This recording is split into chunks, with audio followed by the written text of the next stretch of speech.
Hello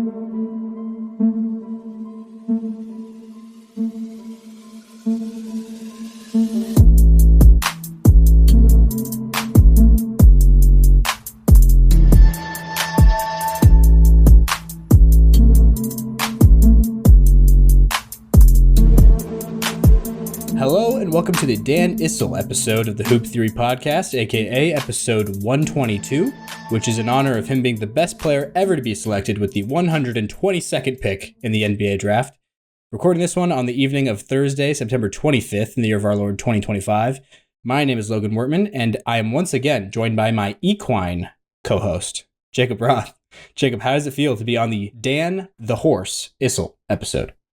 Oh, is that like a double thing? I was going to make a joke about having a horse, but then I decided do a beep, do a Brad Stevens or something. I will censor that. Feels good. It makes me feel better that I was like, who's that guy? I had no idea, but then you hit me with the best. I'm not a basketball historian in the same way that some are. Mm-hmm. Should I know who he is? He's like he's on the Mount Rushmore of Nuggets for sure. Oh, then but he back in the 70s and 80s. So, well, well, I guess the Nuggets have had like a guy every decade, and that's been about it until recently. Obviously, because they could never get to the finals until the Jokic got him over the hurdle. Mm-hmm. But like they had Melo in the 2000s. They had the guy that converted to the Islam faith and changed his name, but is just a bucket. The roof. Yeah, I knew I'd get there. Then they had Fat Lever. The one I should know, Alex English. Yep, there you go. So he's the pre-Alice English guy for the Nuggets. They were teammates, but yeah, he was older than him, but they overlapped a little bit. Kind of like a Kuzi to Havlicek type of a handoff deal. Mm-hmm, yeah. So it was the big three before Jokic were Alex English, David Thompson, and Dan Issel, and then you could throw in your Mahmoud Abdul-Rauf, and most people would throw in Carmelo, but then some people it's like a hot topic because of how that ended. But Dan Issel, I feel like he would be kind of your spirit animal type of a player also. If you should do a deep like dive. David Cohen's level spirit animal?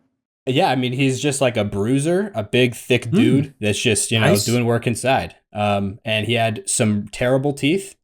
And I honestly, I don't know why he's called the Horse. It might have to do with his teeth. I'm not sure. But he's called the Horse just because he's like a horse of a man, essentially. Ooh, more you know? Yeah. One of the best offensive rebounders in NBA history also. And I think he is amongst the leaders in ABA rebounds because he had a good, extensive ABA run. So, yeah, Dan Issel. There we go. We got to fit him in, especially when we have finally found somebody who's been picked with an episode number that this did far. Something. Yeah, 122. Most of the numbers around here is completely blank. Like they didn't even log a single game. Anybody who's been selected with these picks, but this is a Hall of Famer. So it's in a long time. But episode 199, you could do Tom Brady. Completely wrong sport, but you could. Yeah, that is true. And for Brady, Nebraska. That's true. Exit 199. Uh-huh. You could also do, I believe it's pick 196, Bo Rude. Okay. He's just a Nebraska legend and also not a basketball player.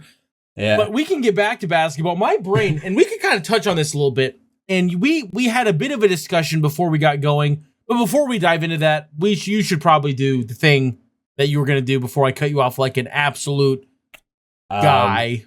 I'm not sure what that was, but I guess I could do before we get into any... Oh, sorry. Yeah, I figured you were going to tell all the beautiful, lovely people listening and or watching about all the great ways that they can support the show and support you, who's diligently working to provide them with basketball information and content. You can do so by going to patreon.com/hoop theory. Buy me a coffee if you're looking for a one-time donation type of thing. But I recommend the Patreon because you get a little bit of extra tidbits. You get Logan flexing his basketball knowledge muscle. Also, sometimes you get a little extra content. Or sometimes, if I say something a little bit inappropriate, sometimes Logan will put it on the Patreon. He hasn't done that yet, but maybe he will moving forward. Who knows? Also, like and subscribe if you're on YouTube. And be sure to give some sort of a rating to the podcast because that helps us. Whether it's bad or good, that means the number go up, and number go up mean algorithms say, look, and then behold, more theorizers are here. Wow. That is a good name for the people who listen. The theorizers? Yeah, theorizers. It's a number of syllables. I feel like it should be the bucket theorizers. Bucket. It can't even be the hoop theorizers. It has to be the bucket theorizers. Or the theoretical buckets could be a good one too. That is because I am a theoretical bucket, not a physical bucket, but theoretically I could be a bucket. Yeah. I've got the frame. The average guy couldn't really like get in my way very easily. Like theoretically, I could be a menace. Unstoppable. I could be, a horse in the paint. Yeah. But I'm not. Anyway. All right. Well, do all those things, people, because you should. Just try it. Think about it. Mm-hmm. Pray on it if you do that type of thing. It is very appreciated. That is for sure. But yeah, so I guess we can start this off. We are going through the Eastern Conference today to do our previews for each NBA team heading into the season, as we've done the past several years in a row now. Looking at the over-under lines provided to us by FanDuel Sportsbook for the win totals for each of these teams. And so we'll start in the Atlantic Division, and that is Boston Celtics is the first team alphabetically there. Usually they have a much higher number. Like last year, for instance, their line was 58.5, and they actually hit the over on that with 61 wins last season. But this year, I think we all are expecting that to be very different. I would be very surprised if they hit the 50s. Their line, as it stands at the moment, is 41.5. And Jacob has his mouth agape, aghast. Okay. The way that, also for folks that have listened for a long time, this is going to be our pick. Like we're going to be picking, and we've got a couple of fancy rules on these. I'm going to throw out one of my rules immediately. I'm locking the over on that. Okay. All right. So locks are we get double points at the end of the season when it all gets tabulated. We also have a stay away. This year, triple though, points. Oh, it's triple. Yeah. Hit him with a 3-banger. But this, the other way is a little bit different. And this year we're not locked to one stay away and one lock per division. So if my hater rate is fueling me, I could hit a lock on the under for the Phillies the Phillies. Baseball brain, the 76ers if I wanted to. Yeah. I'm not going to reveal what I'm going to do with my picks or anything yet, but I could do that hypothetically. So, and then stay away is a thing. We get 3 of those each conference where we can just be like, I don't know what to feel, so I'm not going to risk any points at all. Yeah. And that's what that is for anyone that is wondering or does not remember previous years. I believe me and Logan are 1-1. Logan's 1-2. You won 2 years, I won 1 year, I think. Yes. That is last true. year came down to close, but I don't know how it ended. I can't remember. Yeah, and one of the years that I won also involved another person because Anthony did it with us that year. So, head to head, we are 1-1. Head to head, we are 1-1, and we'll see how this year goes. But I'm locking my over, and if you would allow me the air space, Logan, I'm going to go on a bit of a tirade here. Okay. Take the floor. I've struggled this year to get excited for the NBA season. I don't know if it's because my Patriots are doing good, like relatively. I mean, we're 1-2 at this point of recording, but like I feel positive about them as a whole. Not that we're going to win a Super Bowl, but I just am like, we're not going negative direction. It doesn't feel like. Or it's my college football, Nebraska. They're doing like solid. Had an unfortunate, silly loss to Michigan, but it's fine. We rise. So I'm just like, I don't know if that's why I'm struggling to get into basketball or if it's just life stuff, but I'm just like, oh yeah, it's almost October. Yeah. That usually that means like, oh, it's time. Let's start doing some deep dives and thinking, and I just don't care. And I was like, is it because the Celtics are like Jason Tatumless? I mean, that would make a lot of sense. It would. But then I was thinking, and I'm like, obviously, I will defend Jason Tatum until I die because that man does not get enough respect for what he does. He is a top 5 when healthy NBA player, in my professional, unprofessional opinion. He gets random hate because he's in a good situation. Sue the man. Sorry. But then, he doesn't have anybody that throws flowers at him. Like, LeBron gets hate that doesn't make sense, but he also has guys that throw flowers at him when it doesn't make sense. Jason Tatum, in terms of the mass media, gets just random rocks thrown at him. And then it's like character attacks. I'm like, he's actually like a decent person. That's like a documented thing. So to say he's a terrible, it's anyway. You know that guy on Instagram that his whole thing is that he just loves Jason Tatum with every ounce of his being? That there's a couple of us. We exist. Yeah, but that's like his whole brand is that Jason Tatum is the GOAT. Yeah. Which is awesome. I love it. But then I was like thinking, I'm like, I don't know what it is about this season, because I know a lot of other NBA fans are just jazzed as heck about this season. Mm-hmm. So it's probably that my Celtics are going to be a little bit down. But like, if there was a team in the NBA where you had to say, hey, your best player's gone, I would bet 1,000,000 times out of 1,000,000 the Celtics would be the best of that bunch. All 30 NBA teams, you take away the best player, I am willing to bet. Oh, there's one team that just popped into my head. Maybe Does the Clippers count? What do you mean? Because Kawhi's their best player. Well, they already do that. I think the Celtics would be. That's what I'm saying. It's like their team is already without him, essentially. But I feel like a competitive team still. Going into this season, I feel like the Celtics could be just as good as the Clippers are competitiveness-wise. With Jaylen Brown with room to breathe, Derek White having to step up, Peyton Pritchard getting more shots, it'll all work. Trust. The only question mark, I don't know who's playing center. I have no idea who's playing center, and that is what Pirates would say a wee bit problematic, or sorry, Scottish people would say is a wee bit problematic. Neemias Queta, Portugal's very own. See, that's fine. I love the man. I mean, he dominated in Euro Cup or in Eurobasket. But so did like other Portugal definitely did not dominate though. He just he looked good. No, because he's good. But starting as like a starting center on a team that like I expect to make the playoffs, it doesn't feel great. Luka Garza is another candidate. Which it's better than Kalkbrenner. I'd rather take an Iowa Hawkeye than a garbage Blue Jay. Okay. Yeah, it's the lesser of two evils. Yeah, for sure. But I don't know. I'm excited to watch Jaylen Brown cook a little bit. I'm excited to watch Derek White, the Buffalo Soldier, do what he's going to do and continue to be a guy that is on a good contract, but it's going to look like a steal for the Celtics as it continues. I'm just excited. And then Jason Tatum gassing me up yesterday or 2 days ago going, I'm not ruling out playing this year. Please don't. Please don't play this year. Just be fine. Just be fine. Don't do that. But if he's feeling good, and what if we come back and this is like Michael Jordan after the Jordan rules? He's like, I got to get stronger. And then we have like jacked Jason Tatum with a new child, and he's just loving being a dad, and he loves existing, and he comes back and he just destroys the NBA. What if? In 2027? Anyway, the fact that people are hating on the Celtics, I shouldn't say hating. The whole East is down as like a universal, the top end of the East. Milwaukee, who knows what the Milwaukee's doing? They have Giannis, which helps. But like the rest of Milwaukee's roster is in shambles.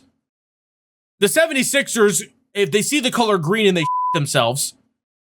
The Cavaliers are having an identity crisis in terms of who's our two-man and can he exist in big games moving forward because of the whole playoff craziness with Darius Garland or Mobley looked pretty okay in the playoffs, but not great. They both struggled. Who's our second best player? Yeah, who's their guy that's going to step up? When you said two-man, I was like, I think Donovan Mitchell is pretty definitively their shooting guard. Sorry. Who's the guy that's going to step up when teams are dedicating resources to Donovan Mitchell? Who's going to be the one that steps up? They don't know. The Pacers are without their star as well, which I feel like is a large detriment because he's the engine of their offense. Yeah. So, and they lost Miles Turner. And then the bottom of the East is as bad as it's ever been. That's true. So saying that this team will have to fight for its life to get to 500, the line is 500? Yeah. Nah. Never. I'm feeling the over as well. It could be a candidate for a lock. I'm not sure yet where I'm going to go with my locks. So I'm just going to put a soft over on it at the moment would be my pick. But you are locking your over officially at least. Yeah, I'm going to lock my over, and I'm going to say, I'm going to give an extra caveat. Okay. The Celtics will win 47 games. Okay. I wouldn't be surprised by that. I with almost how said weak the 50, East but then is. that felt like way too big of a bite to take. Yeah. You know what? Screw it. The Celtics, 50's a lot. Yeah, I feel like the high 40s is like the ceiling that I see personally, but who knows? Maybe. I mean, if it all clicks and everybody stays healthy also that's on the roster right now, like currently, you know? Yeah, no, give me, yeah. Anyway, I'll stop screaming about my Celtics, but people are hating on them, just illogically so. Oh, and I see you got Chris Boucher also, as I'm looking at the roster. Yeah. He's an NBA player. I believe he was part of the get Georges Niang off of my basketball team. I believe he was part of one of those transactions. Okay. Makes sense. Which the more and more I think about it, with how quickly he was traded away from Boston, being a guy that's like grew up in the Boston area, then to immediately be like, no. Jaylen Brown had to call Brad Stevens and be like, I'm not playing with that guy. Mm-hmm. He had to. He could have. Or also, didn't you get rid of his, like you dumped salary again by getting rid of him, didn't you? You shaved salary. I believe so. Because he was like $8 million, I think, a year. And it's even lower now. Yeah. But also, I know that we're not going to talk about him now. The fact that Al Horford hasn't signed with the Warriors, I hope the conspiracy theorists in Celtics land are true. That this is Al Horford's one middle bird to Steph Curry for how the finals went when he just destroyed us alone, and then just went on this like 6-month press tour of I own the greatest franchise in NBA history of the Boston Celtics, and kept saying he was our dad. If this is Al Horford's final bird, he said that? I do. Steph Curry said that. Wow. I believe so. Okay. All right. Well, I might have the exact words wrong, but I'm pretty positive that he said like I'm your daddy or something like that. I'm a paternal figure of sorts. Of some sort. But it was a derogatory manner. It was thrown at us. But it's fine. They won. He was an animal. But if Al Horford just says, you know what, I'm not feeling it, I would love it. I'm guessing it's just the Kuminga stuff still being in the air is the reason why he's not signed, but there's a chance. There's always a chance. There definitely is. Yeah, you never know. Al Horford's getting 42 retired if he does that. The Celtics do not need to retire any more numbers, and his jersey should not be retired. But if he does that, it's going to be a heck of a compelling argument. Just a super compelling argument. But who knows? But that is enough on the Celtics. I'm locking my over. Is it enough on the Celtics? I feel like we haven't really gone into any other new, like the faces around the... That's true. I've just talked about how my heart feels, not like, them. What do you think about Anthony Simons? Do you think he's going to be playing a major role this year, or is this just kind of like a... I am still... I don't know. Mm-hmm. Like, I don't know if he's going to be a... It's tough. I don't know if he's going to get... I don't even know if he's going to play many games as a Celtic before he gets moved somewhere. You think he's just a trade chip? Maybe. I don't know. The fact that we're under the no-no apron with him there makes me think he might play. But, like... I feel like if you guys are trying to win games, he's going to be an important piece to that. Like I think he's clearly going to be your second option offensively. And that's saying a lot with having Derek White there, you know? Yeah. The thing that I just don't know is he's on an expiring, obviously, so he's going to be motivated to play well to salvage something. Because in the new CBA, I just don't know what the world looks like for him after the fact.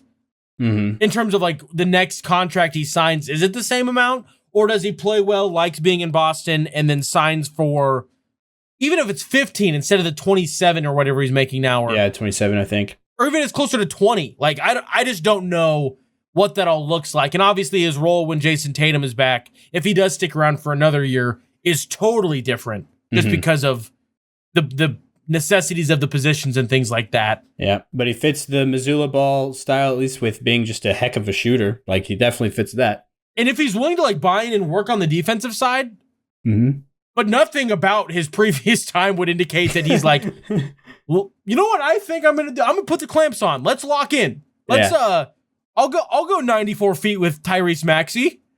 Granted, Derek White would be a really good mentor, I feel like, for Anthony Simons. If he's willing to buy into that. You're absolutely correct. They're just similar body types, similar, like, you know, God-given tool sets, I guess, you know? Yeah. But one of them is an absolute dog that I would legitimately think about naming my child Derek. if I have another one. I won't, but if I did, I would name it Derek, maybe. Actually, I know a Derek, and I don't think I could do that. No disrespect to my homie Derek. We're good buddies, but naming a kid after someone you know is like a big deal, you know?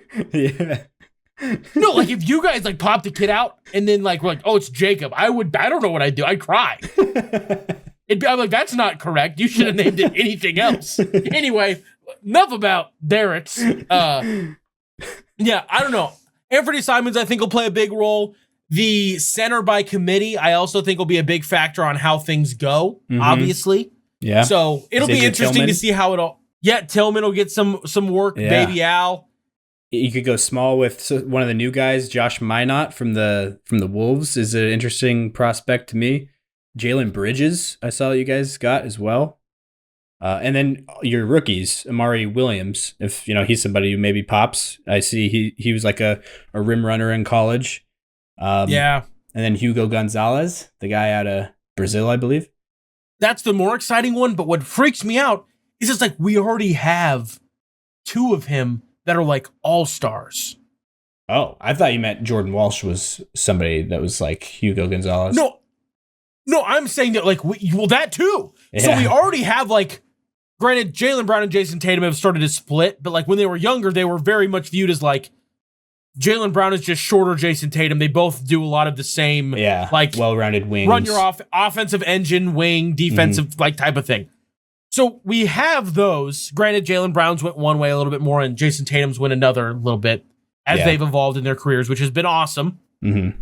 But then like we have Jordan Walsh, who is supposed to be just like Jason Tatum, but not an all-star, so he'll do all the grindy stuff, even though Jason Tatum still already does those.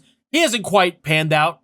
Ideally, but he's still young. He's still got time. Yeah. Then we got another one that's like maybe a little bit of a better shooter. Jordan Walsh can't shoot. That's like the one thing he can't do. Mm-hmm. Yeah. And I believe Hugo can do that. Oh, he can. Okay. I thought that was one of his more deficiencies. It is, but he's not. Jordan Walsh is like Shaq. He cannot shoot threes. And it's hard to tell, coming into the league, who knows if he'll actually translate, a jump shot or not. He could. He could surprise people. Hugo does love ball, which is big. Because what was it? He was on one of the teams that was in the EuroLeague playoffs or whatever. Oh, yeah. He played in the EuroLeague. Yep. Mm-hmm. And he... Real Madrid, maybe? Kept playing with his team, and one of the other rookie prospects that got drafted stopped. Oh, Noah Essengay. Yeah, he left for the last two games of the Ratio Farm Ulm, the German league final. But it was like it was like the championship or something big. Yeah, they were up 2-1 in a best of 5 series, and then he left for the last two games, and they lost both of them. Hugo did not do that, from what I understand. He continued to play with his team and missed being a part of the draft festivities. Mm-hmm. So did Essengay's teammate Ben Saraf. Yeah. Yeah. I don't know if did we talk about this? I don't like Essengay. I'm not pumped about that guy. Yeah, me neither. And him getting completely just baptized by Johnny Furphy just put the nail in the coffin. Yeah. That made me happy. Essengay actually had a really good game. That game is just, he will forever be remembered. There's the poster. That poster will live forever. Yeah. For sure. But anyways, I think that should be enough on the Boston Celtics, the good old green lucky franchise. This is their year of unluck that they'll just have to kind of sacrifice to continue to have the utter and sheer dominance. Have you watched Celtic City? We haven't talked much this offseason. Have you watched that yet? Yeah, I started watching it. Yeah, it seems really good so far. I'm excited about it. It obviously has a Celtics lean. Mm-hmm. But there was times where the city of Boston was not exactly put in the best light, because it should not be always put in the best light. Mm-hmm. And I thought it was good. I liked it. I mean, is it just a like Celtics love fest? Haha, the rest of the NBA wishes they had our history. Yeah. Absolutely. But I enjoyed it. Yeah. And there's some really cool stories in it that I did not know before. So Bill Simmons knows how to make a documentary. That's he does. Sure. Yeah. But anyways, I gave so I put over and you put the lock on the over for the Boston Celtics of 41.5 wins again is their line. Moving on to the Brooklyn Nets. First, though, I'm going to throw it to a quick little break here. We will see you on the other side. Welcome back. We are going to look at the Brooklyn Nets line for this upcoming season. Last year, their line was 18.5, which I don't remember it being that low, but that was indeed their line. And they went over, getting 26 wins. I believe they got over pretty early because most of those wins came earlier in the year. But now, for this upcoming season, their line is 20.5 wins. 20.5. And I believe I saw Cam Thomas did officially pick up his qualifying offer. So he is actually on the roster now. Albeit probably not a happy camper at the moment. Seeing as he's only going to be paid. I don't like the way people are talking about my game. Oh, yeah. I believe was the quote. Yeah, and the Zach Lowe beef. But yeah, the Nets not willing to pay him what he was asking for, which I believe was like 20 something plus, million a year. Which delusional, but not as delusional as someone in the West. Yeah, that's true. I think there's some teams that would give that to Cam Thomas, maybe in the very right scenario. In the new CBA? Well, 20 million, it's just 20 million is not what it used to be. You know what I mean? That's like less than half of a max. So yeah, and Cam Thomas can get buckets with the best of them. That's true, but I think the thing is there's bad teams that would give him that, but any kind of contender is we can't afford to have a guy that's only like a bucket be taking up that much of our salary cap because we are scared of the second apron. And if you're good and competing, you have guys that are either due for a max or are getting the max. And then you're already up to that lower apron. And then you have to have a bunch of guys that are $8 million, $12 million. You have to have all these smaller contracts to build out a real roster because the new CBA hates being goodish in the NBA. Mm-hmm. Yeah. So, but I think the Rockets, if he didn't sign his qualifying offer until after the Van Vliet injury became a thing, maybe the Rockets would have been willing to pay him close to that number, but with having Van Vliet, but they would they would have to basically do the Damian Lillard wave and stretch maneuver, which probably would not have happened. But yeah, and then they'd also be well, we won't do it for very long because we have Amin Thompson, Şengün, guys that we want to give not the max for Şengün, but Amin Thompson's getting a max. Projecting to the future, I don't think it's that bold. You don't think Şengün will? I mean, who knows? But right now, you're probably right. Yeah. I'm not as confident in Şengün will get one as I am Amin Thompson will get a max, and odds are it'll be a super max because he's going to get on something because he's that good, in my professional opinion. Yeah. So they wouldn't want to do a multi-year contract, maybe even more than 2 years, because then they're well, then we're screwed and we're above the second apron. Yeah, we're competing for championships, but we're we can't do any movements if things don't work. Yeah. And it just is a tough thing. But yeah, before they had KD, I feel like he would have been much more of a necessity for them. Yes. But yeah, so looking at this Nets team, though, MPJ, who's made the rounds, he's definitely been having a highlight-filled offseason. Which you look like you have thoughts on. I don't know. It just seems weird to me. Yeah. No, for sure. Because hey, guy, look at everyone that's left the Jokic orbit. You're going to suck. Maybe not suck, but you are going to be the epitome of good stats, Dookie Shoes team at the best. Yeah. No, because name a human that's left the Jokic circle and has stayed the same. Other than bigs, it's not really people who are playing along.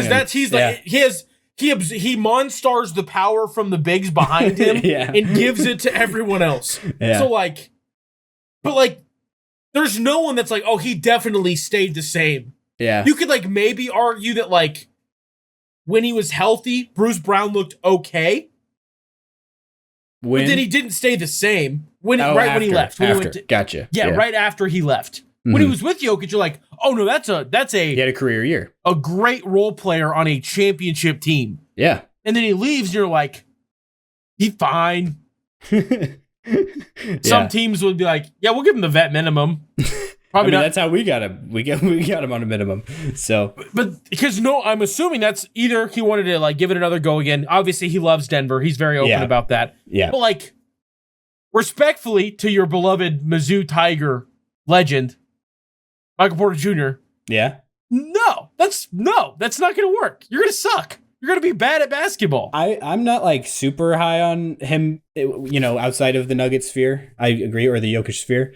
But what I thought was crazy was, I don't even know who this quote came from, but it was quoted as a Nets executive, I believe, said that, I'm not saying he is going to win the scoring title, but I think it will be close.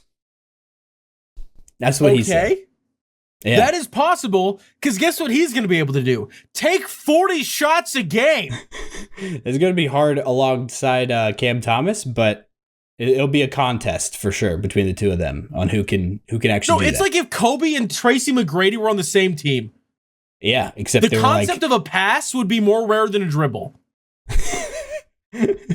Yeah, they're like C+ versions of those. They will probably have more free throws attempted than assists as a team. I mean, yeah. I guess I don't know. That's probably normal. I'm trying to think of something that's abnormal. More fouls as a team than assists. Who knows? Yeah, they've got a lot of names though. Honestly, on this team, I'm not like, it's like a bunch of teams, but a bunch of names that are like, I wouldn't mind them being in somebody's rotation, but there's just not a lot of like, star power, obviously, with Cam Thomas and MPJ being the two headliners. This roster is not the roster at the end of the year, though, because the second a team's like, oh, we're feeling a little hot, we want to pick up a little spice on the cheap, let's give Brooklyn a ring. Hey, Brooklyn, do you want 2 seconds? And we want, honestly, anyone that's not Michael Porter Jr. on your team? And they'll probably go, yeah, we do, actually. We'll take all the capital you'll give us. Yeah. Heck, we'll even just take cash. We don't care. With Nick Claxton, Terrence Mann, Day'Ron Sharpe, Zaire Williams. They even got Haywood Highsmith on one of the most confusing deals of the offseason. It was a trade for a top 55 protected pick with the Heat. That's what they got him for. They had to give Haywood Highsmith a second rounder and cash for only a top 55 protected pick back from the Nets. That's what the deal was. I don't understand it, but that's what happened. So they just said, we want a pick and money. We'll deal with him.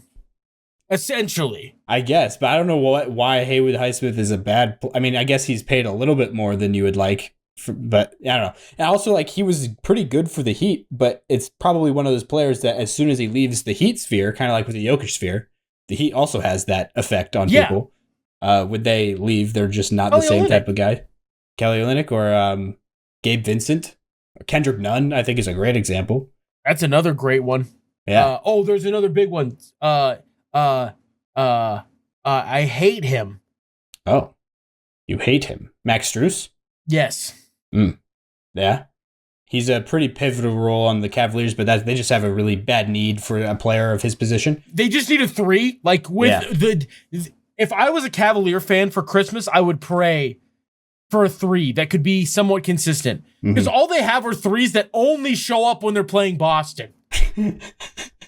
Yeah.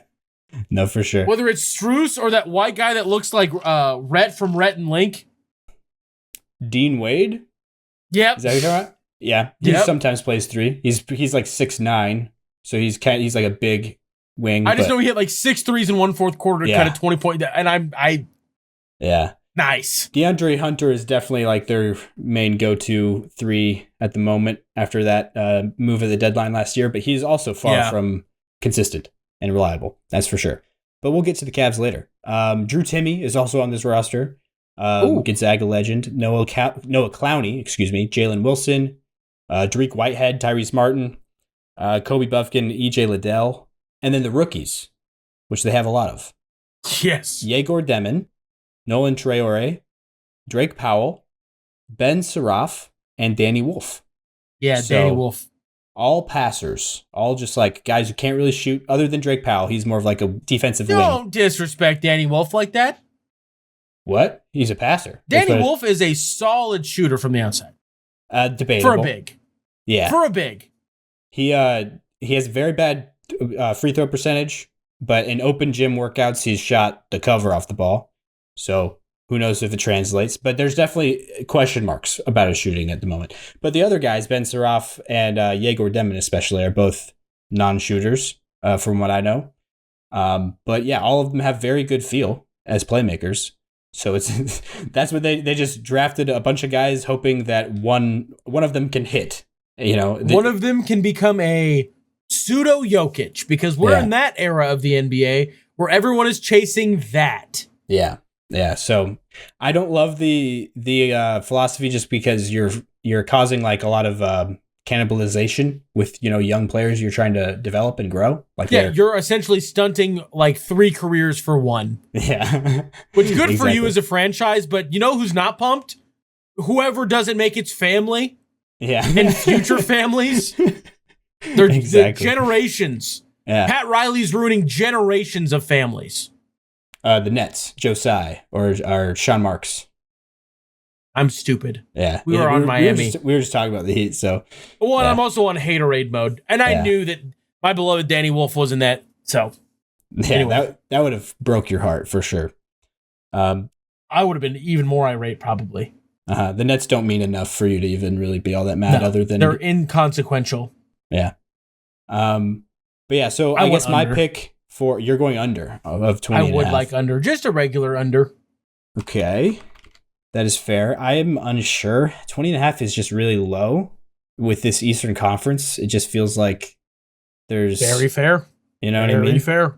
But also I think it's either them or the Wizards, spoiler alert, as the clear worst teams, I would say. Oh, unless the Hornets give those guys a run for their money by just, having another year from hell.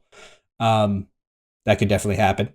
But they're definitely amongst, the bottom teams there. And also Jordi Fernandez is just, at least in his first year as head coach, showed to be not all that concerned with tanking and losing games to get better lottery odds. Like, he was really trying to eke out a lot of wins.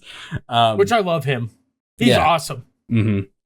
Very fiery competitor as a coach there in the locker room. So I could see that pushing them over the top a little bit. But so, yeah, it's going to be hard for me to go either way. I'm going to slightly go over, though, at the moment. I might put a stay away here later as I see the full landscape a little bit better. But that will be my pick for the Brooklyn Nets on 20.5 wins. And that brings us on to the New York Knickerbockers. And that's what I feel like one of the more, interesting teams to talk about here. I think they are clearly, them and the Cavs, I would say, are clearly the front runners or the favorites to win this conference, and therefore, maybe the NBA title, if all things break right. I don't know if I go that far. I mean, it would be tough. I would take the top 6 teams in the West before I take either of the East teams. Top 6. Okay. So Nuggets, both Wolves, LA teams, Thunder, Lakers. Maybe I can't do 6. That would be hard to get 6. You say Rockets yet? Rockets. And heck, healthy Kawhi, if he's even eligible to play and his contract's not void. Like, yeah. I don't know. Mm-hmm. It's closer than it should be. I don't feel that low on the Cavs and Knicks. I think the Cavs and Knicks are both really good. I just think the rest of the East is terrible. No, I think it's not the Knicks. I'm just a hater, and that's just how it is. It's okay. I'm going to take the over on the Knicks, though, before we dive into all the things. Have I said their line yet? Oh, I don't know. I'm looking at it, but... So you have them up on FanDuel? I started pulling them up, on FanDuel. That makes sense. Being prepared. So, last year they had the same line as they do this year, which is 53.5. They won 51 last year, so they actually went under a little bit. But this year, I kind of feel like it's going to be very easy for them to go over, I would think. Especially with getting so much deeper. The wins have to come from somewhere. Yeah. Like the wins that are being vacated by the Pacers and the Celtics have to go somewhere. Yeah. And the Bucks also. And the Bucks and Yeah, I just would. Yeah, also, that makes me think, are the Pistons going to go crazy? What's the Pistons like? We'll talk about theirs later because the Central's just a pit of despair. But I'm going to take the over on the Knicks. I love Mike Brown as a hire. I think that's a great idea. Even if it's just for a temporary, palate cleanser from the you will play 46 and a half minutes and you will like it mentality of the previous regime. Obviously, Tibbs is a Hall of Fame head coach, most likely. But I feel like Mike Brown will kind of help them with some of their offense with stagnant issues because he's just kind of that type of a guy and can figure stuff out. Because we've seen him make multiple different styles of offense work to almost peak efficiency. It's not just one. He doesn't make everybody play the Mike Brown offense. It's all variations of it, but he takes the pieces he has and fits it into his system around them. So it's very Play-Doh-y around what he has. And he has some talented offensive guys potentially there in New York. Yeah. And he also, honestly, if you really just did kind of copy and paste his offense, his scheme that he ran over there in Sacramento at his last stop, this would be one of the best rosters, honestly, to replicate that with Cat as kind of like the playmaking big man in there in place of Sabonis, and then Jalen Brunson being the left-handed, just scoring point guard, and De'Aaron He's not as fast. Yeah, that's true. Just more of a bulldog, put you on his hip and abuse you. So I don't mind it, honestly. And they have got a lot of good shooters off the ball with OG Anunoby and Mikal Bridges, even Deuce McBride when he gets in there. I think he'll get more minutes in this regime also. I think that will be a good benefit with Mike Brown, just kind of dispersing the minutes a little bit more, sharing the love. They've got Matt Ryan also coming off the bench as a shooter, somebody just to put in there as a shooter. And then Jordan Clarkson and Malcolm Brogdon. I forgot to mention both those guys are both additions. Gershon Yabusele is another guy that has been added to this team. They're bringing back Luke Cornett. Not Luke Cornett. Wow, that was a blast from the past. He hasn't been on the Knicks in a while. Landry Shamet was the person I meant to say. Face. Yeah. Josh Hart is still in there doing things. I think this is going to be a really good team. I think they'll be in contention for the number one spot in the East, for sure. I concur. I'm going to go over on the New York Knicks, and you are as well. In the draft, it looks like, I thought they had more of a active draft, but they really didn't. They had one guy that was the 51st pick, a big man out of France. Did they trade on night one? Because I also remember the Knicks doing something, and maybe it was because they traded out at night one. They might have, because the guy they got was actually a Clippers pick, according to the official, documents. So they traded for him. I'm not sure exactly what the trade was, but I forgot to mention Mitchell Robinson. But yeah, if he'll be healthy, that will be a big thing as well. Hopefully, kind of help their defense as well. That was a lot of the main issues they had in the playoffs. Anyways, that will do it for the Knicks. We are both going over on 53.5 wins.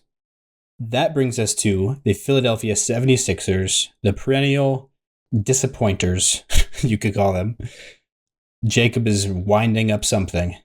I'm winding up an L because I can this year for the first year ever. I can hate to the highest degree and still love my Celtics with the love they deserve. I'm locking the under. I hate them. I thought about a stay away because who knows? Yeah. But no, they don't know how to win. They're a bunch of cowards. Nick Nurse is on life alert. They have no idea what's going on. Joel Embiid is lost. I don't even know if he knows what's going on. The only bright spot they have is Tyrese Maxey, and I hope that he asks for a trade. He's like, I'm the best player on this team and have been for 18 months, and I'm still treated like the third most important person in the franchise. What's going on? I feel like he's treated like the second, but over Paul George, I would say. They did a lot of things to make sure Paul George was there. Like, a lot of resources were dumped into Paul George. And Tyrese Maxey is like, here we go. Jared McCain, also, though. He could come back. He could be good. Also, they're hating on themselves better than I ever could. Did you see the social media post of them announcing their Allen Iverson era jerseys? No, I did not. So they have Jared McCain sitting on a weight bench looking all hard like this. Okay. And on the back, where there's the weight, Mm-hmm. he was like, they threw some like 245s on there, so it's 225. Now they threw 2.5 pound plates on the bar. Is he Is just behind him? No, he's just sitting there like I'm sitting for the video list watchers. Yeah. He's like sitting there menacingly, like hitting like a GQ pose. Uh-huh. And then on the bench behind him. Yeah, so it implies he just got done repping those out. Yeah. Yeah. They put 2.5 pound weights on there. Nice. Like, even to be crazy, throw 305 on there. Who knows? Maybe he's doing like 100 reps, something like that. I don't know. I didn't get it. Yeah. I was like, okay, they're trolling themselves better than I could ever do it because that's crazy work. Mm-hmm. I've not seen I don't know if I've ever used a 2.5 pound weight. Yeah, I can't even really picture that, to be honest. I don't even know what that looks like. I don't even know why they exist. How does it even go on a bar? On a? No, it's just like it's just a little plate. But like the hole feels like it would be bigger than like the actual ring around it, wouldn't it? Or is it not? No, it's just like a little. Oh, okay. I don't know. It's just a little 2.5 pound weight. It's dumb that it exists. The only reason I kind of get it, obviously the bar is 45. So if you were like, I'm going to lift 300 pounds, you can make it a round number. Oh, I see. Like that's the only reason I think they would serve a purpose. Yeah. I don't know. That makes sense. Or to put on like dumbbells that are like interchangeable. Oh yeah. That's another one that you could use it for. Didn't think of that. But anyway, I just thought that was hysterical. Obviously, if this team stays healthy and everything clicks and the chemistry doesn't seem to be this weird dysfunctional what's going on thing that it has been the past 2 years, honestly, since James Harden had his stop there. How long's that been? 3 years? 2-3 years. 2.5, 3 years, whatever even it is. Before that, they've always been a kind of a roller coaster, you know? Like, but I feel like it's gotten to where it's the identity of them being a crazy town place overshadows the fact they have the best offensive big man to breathe oxygen in the history of our planet. You know what I mean? Like Joel Embiid is the greatest offensive big man. Is that what you said? Yeah. In the history of our planet? Statistically. Okay. No, that's like a real stat. Wait, what? What are you saying? Per minute played, he scored the most points of anybody ever. Yeah, he scored the most points per possession. But like he's a better defensive player than Jokic, you know, and like Jokic is a better player overall. I forgot you would think of I just was saying I'm kind of offended that it's even a me would think thing. Like even if I wasn't a Nuggets fan, I think that you would, you know, have a little bit more responsibility than to throw that title around, but I'll still give it to him. Best offensive big. Bucket. Best offensive bucket. Okay. The best like scoring big. Scoring big. That's what I meant by my words. Oh, okay. As opposed to obviously he can't like single-handedly win a title by running the offense like Jokic did. Yeah. I'm more referring to the ball going basket, point score go up because of me directly. Mm-hmm. Okay. From my hand. That's a more fair, statement to throw around. I was like, statistically, he is that guy. Yeah. Like he's regardless of position. Yeah. Yeah. Mm-hmm. Anyway, but that's not what the identity of the Sixers are. It's like, haha, that's a dumpster fire. If they stay healthy, they'll be good, but they can't do that, really. Yeah. No, that's a main hurdle for them that they have not been able to jump over. So yeah, I'm locking the under because I am a hater at heart. That is fair. I honestly don't think that's a bad move. Just betting on their downfall. But I do think that like the players that they have, they clearly should win at least 45 games. You would think their line, by the way, I don't think I've said it out loud yet, is 42.5. Last year it was 50.5 after they got Paul George, and they won 24. So yeah, they definitely. I didn't lock the under last year, did I? I just said under, but like emphatically. I can't remember. Because I'm pretty sure I've always locked the Celtics over because haters are haters. Yeah. Last year, Philadelphia, we both used stay away. which I think at least I did stay away. I've done stay away like almost every single year we've done this on the 76ers. They've been my perennial stay away. What changes have they made? Did they do anything this offseason? Yeah, that I'm forgetting. Well, I guess I was about to pull up the roster. I do like their They got the UCLA kid, didn't they? Adembona? He was there last year, but yeah. He was there last year? Yeah, he was a rookie last year. Duh, I knew that. But who did he get that I was excited? They got someone that Hunter Salas? Omaha legend, Hunter Salas. Yeah, from Omaha. I just saw his name as I pulled up their page. They have Jabari Walker on a two-way, which is interesting. And Trent, two guys that I always confuse. I don't know why. I've always confused them in my brain. Jabari Walker with each other? Yeah, with each other. Jabari Walker and Trendon Watford. They're now teammates on the Philadelphia 76ers. So would you look at that? Yeah, so I guess they have Eric Gordon, which they also got last year, but and he was kind of a corpse of his former self. Imani Bates is on the Philadelphia 76ers. I don't know how he's that happened. He's in the NBA? Yeah, he was on the Cavs last year as a rookie. Well, he was like a weird thing last year. What do you mean? He was a weird thing in college. His whole career in college was a weird thing. Yeah, but he made it to the NBA finally. But yeah, he put up I think he scored 50 points in a G League game or something like that. And I think that's all he does. Even in an NBA game, he put up I think he had 16 attempts from three in a game, in an NBA sanctioned game. Yeah, so Lonnie Walker the fourth, there is an addition that they have. But obviously the keys to the 76ers roster, things working, is Jared McCain coming back healthy, everybody coming back healthy, including their best player, Joel Embiid, Paul George, hopefully maybe, having a good season after having the worst year of his career by far. And then some of those gems that they uncovered during their tanking section of the season and the last, third of the season, with namely, his name is escaping me right now, Quentin Grimes. There we go. Yes. A guy that was, I thought, underrated all the way, every stop of his career so far, and found himself on the 76ers and started just completely lighting people on fire. It was ridiculous. It looked real the way that he was just I'm going to just make all of these threes and I'm going to take them at a high volume.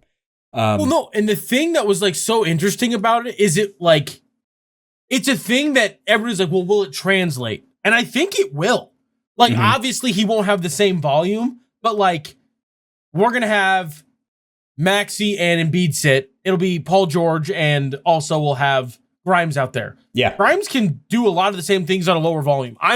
That's one, that's a perfect way to word it. Shout out to you. They just found some gems when they sucked, so bad that you're oh, that's kind of a little exciting. Yeah. That they can kind of lean on and think about a little bit. For sure. But the key is, I'm just realizing this and it's clicking in my brain because I was looking for his name when I was I couldn't think of it. I noticed he's not listed on the roster at the moment, and that is because he is a restricted free agent. So his contract still is up in the air, just like Jonathan Kuminga at the moment. So we'll have to see where things land with that. What I've heard though is rumored to happen is that it'll probably be a deal somewhere in the mid-teens per year, which I think will be a really good deal to get him at for what he looks like he might be.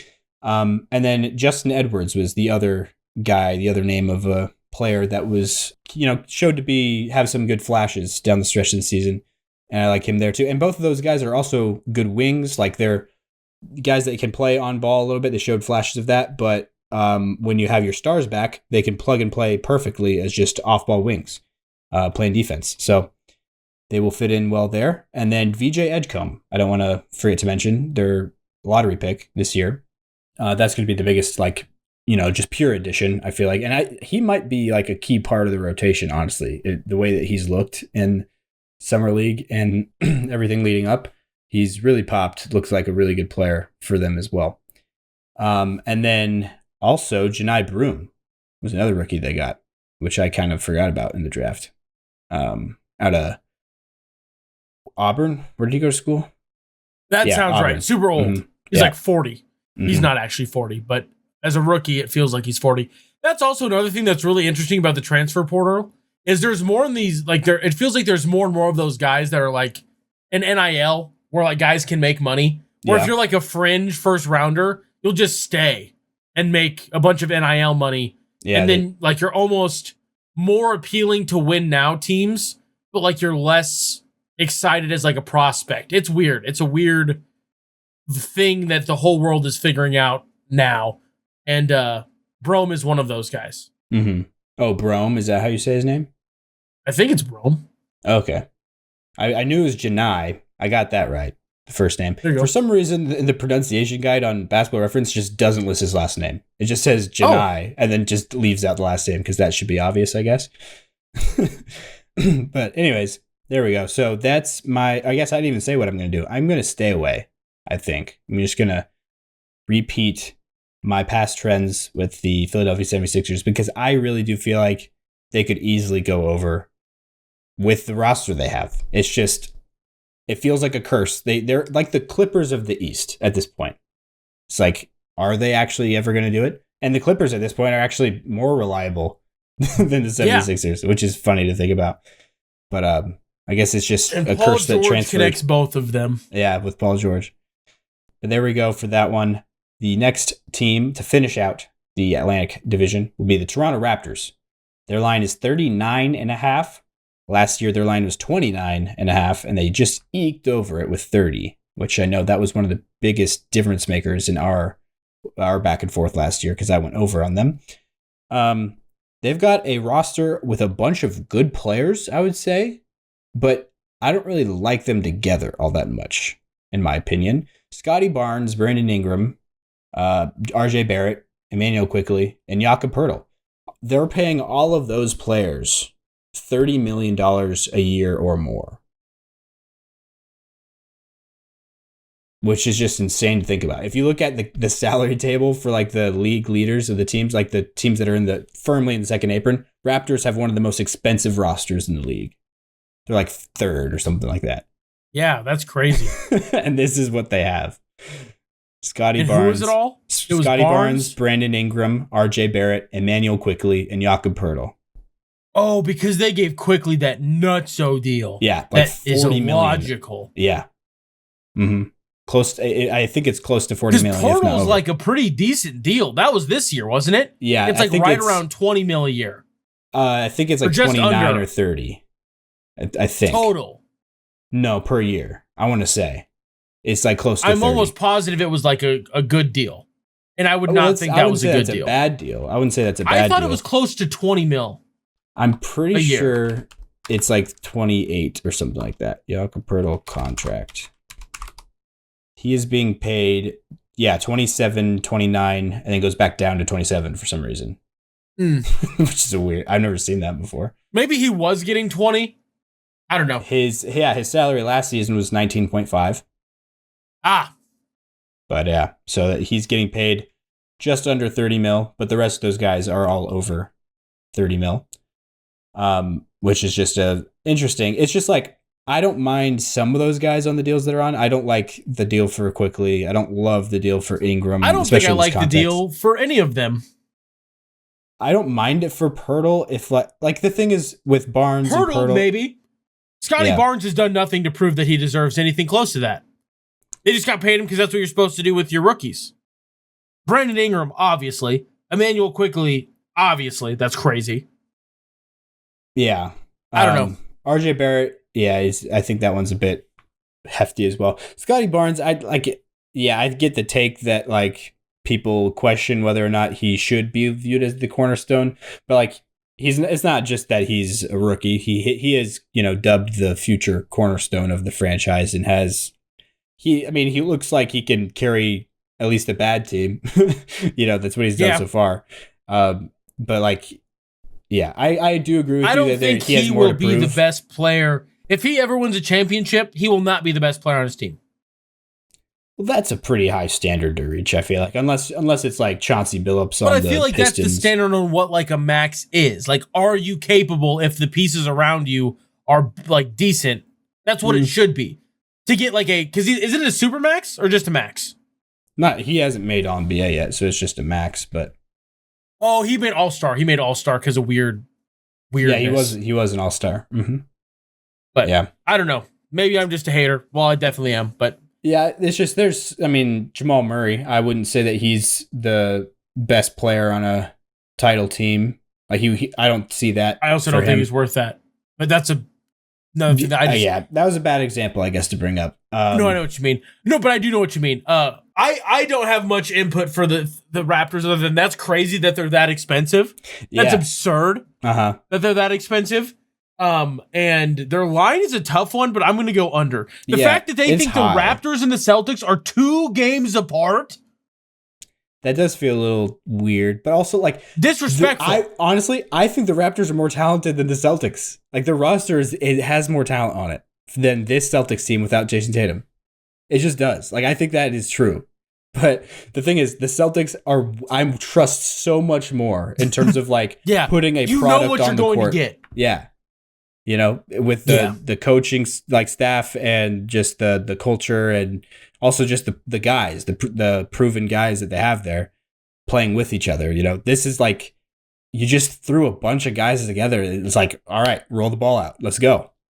And, you know, it with no thought at all other than what position they play, really.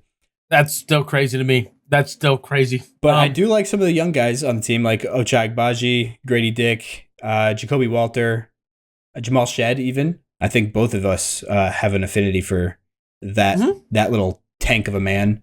Jonathan Mogbo is, I think, kind of fun. Jameson Battle, and then also Garrett Temple somehow is still in the NBA on this team. Shout out. He's like 3 years. He's like LeBron age. He's old. Yeah, he's like 39, I think. I want to say. Oh man. But he could probably have a Garrett Temple Jr. run around if there's one that exists. No, for sure. I don't know why he's going to call it Gary. If it's Bronny, it's Gary. Bronny and Gary. But your guy, Mamu Kelishvili, fresh off the Eurobasket, 4th place, sadly. They didn't beat Finland in that game for the bronze medal. But he is on the team now. He's on the Raptors, I guess. David Roddy, Olivier Sarr, older brother of Alex Sarr. And then the rookies, Colin Murray Boyles out of South Carolina, who's like everybody calling, he's like a Swiss Army knife, Draymond type of player. And then Chucky Hepburn, Omaha's very own. He's also on the roster. So West Side legend, West Side warrior. Yeah. So that will be a rooting interest as well. Hope all of the Nebraska natives are I forgot to mention Baylor Shireman, Aurora, Nebraska's very own. We'll get a big role, probably. Yeah. With the Celtics. So excited to see that as well. But yeah, for me, 39.5 feels high, but also I wouldn't be surprised if they do that because they do have like a lot of good players and they could make some good lineups out of them, you would think. But Brandon Ingram he's definitely, the stock is at an all-time low for Brandon Ingram at the moment. Like that the is band. For sure. Like the band? All-time low. Sorry. Bad. Oh, all-time low. I was trying to think of Ingram somehow being used in a band name, but yeah, what is you went under as well, right? Yep, under for sure. Okay. We will both go under there. Yeah, I'm looking back to see if we've picked like the same each time, but we have not. We have a little bit of variation. That brings me to us two, rather. The next division. Break.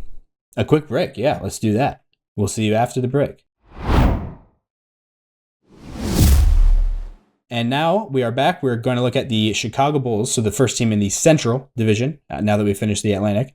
Chicago Bulls, they made news recently with finally reaching a contract with they reached a deal, there we go, with Josh Giddey, the Australian legend, which this summer has just been so weird with how drawn out this restricted free agency has been. Yeah, it's literally September, and there's 2 of them still not signed on restricted free agency. Like guys that will impact. I don't want to see as so bold to say as who wins the NBA Finals, but with the Warriors definitely and the Sixers. Impact some potential But no, if Grimes does, if they don't figure something out and he goes somewhere else, he's good enough to impact a team's stock for, you know what I mean? Like if Quentin Grimes ends up a I'm trying to remember what team. I think he had a qualifying offer, I want to say. I don't remember who it was from. But Quentin Grimes qualifying offer. Tell me the team. Is it just from the Sixers? Oh, yeah, I guess so. Never mind then. They didn't have another team. Yeah, never mind. So Quentin Grimes did not have another team try to match or try to, mess with the Sixers, make them match, which is weird. I don't get why. I guess it's just because other teams don't have the cap space to even try that. And again, it's because the CBA is stupid. It is. Other teams just can't afford to mess around like they used to, where they'll throw out a number to a guy who's in restricted free agency just to make the team that he's with have to match it. And sometimes you'll have teams that just accidentally end up with a player they don't really want for that number, but it just goes that way sometimes. Teams can't even try to do that now with just not having any room to work with under the aprons. And that's why there's a lot of free agents that are just still sitting there, with Russ. Ben Simmons also is a free agent. Probably Westbrook doesn't have a home. Yeah. Russell Westbrook is still a free agent. Which, if he gets picked up by anybody, it sounds like it's going to be the Kings. And that they're waiting for the Kuminga domino to fall because they're the main team being shopped. If the Warriors do trade, do a sign and trade with Kuminga, it's to the Kings probably.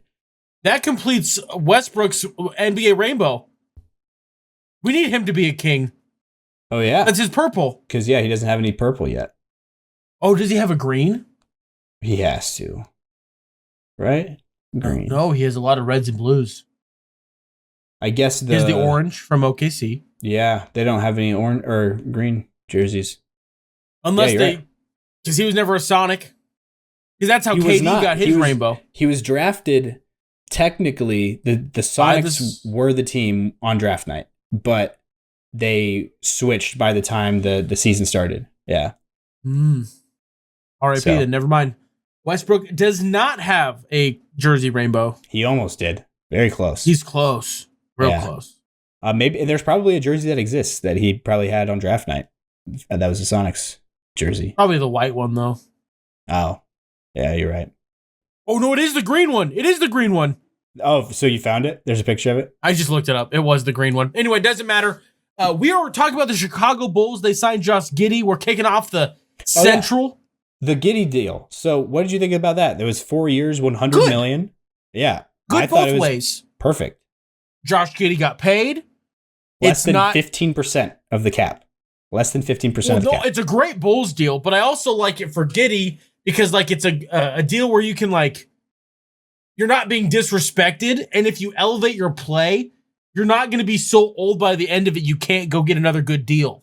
If you're better by the end of it. Yeah, he'll be 26. If it would have been a 5-year with a player option or something, I would have been or team option, I'd have been that stinks because that 1 year is a big deal because he's 24 and that would have been he's 29. He's 23, so never mind. Because 29 feels like the breaking point for people for some reason. I don't know. The breaking point of what?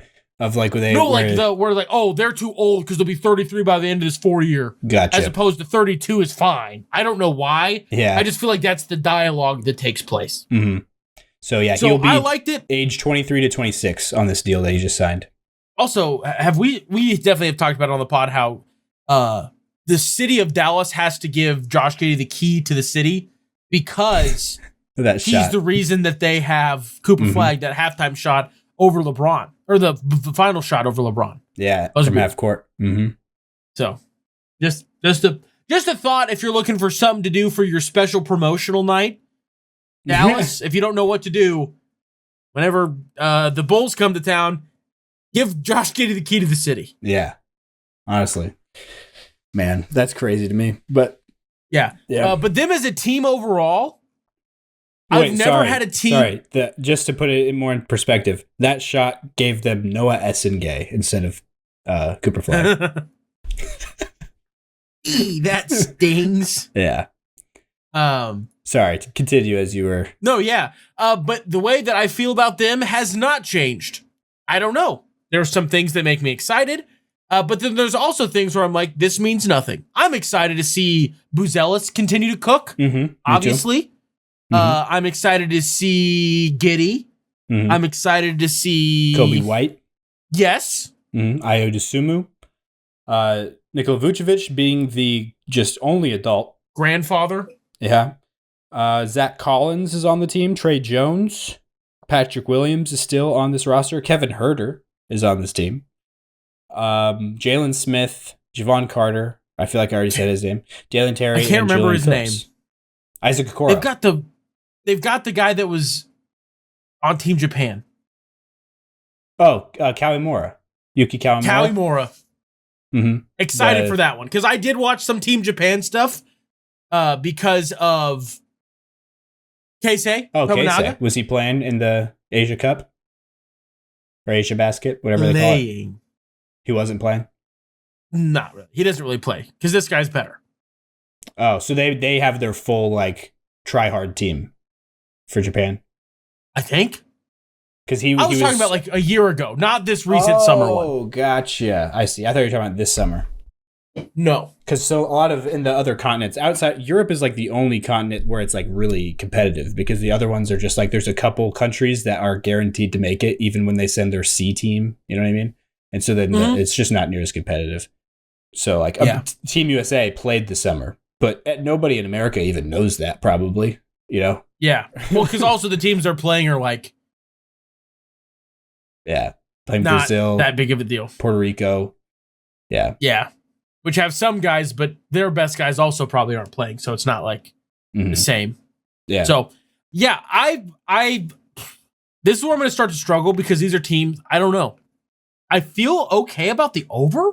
32 and a half? I do too. I feel like 32 is a great line. That's like a great shout out to Vegas, shout out to FanDuel. That's a great line. Mm-hmm. So you feeling the stay away then? I don't know if I want to be so bold. I'm going to say the over, I think.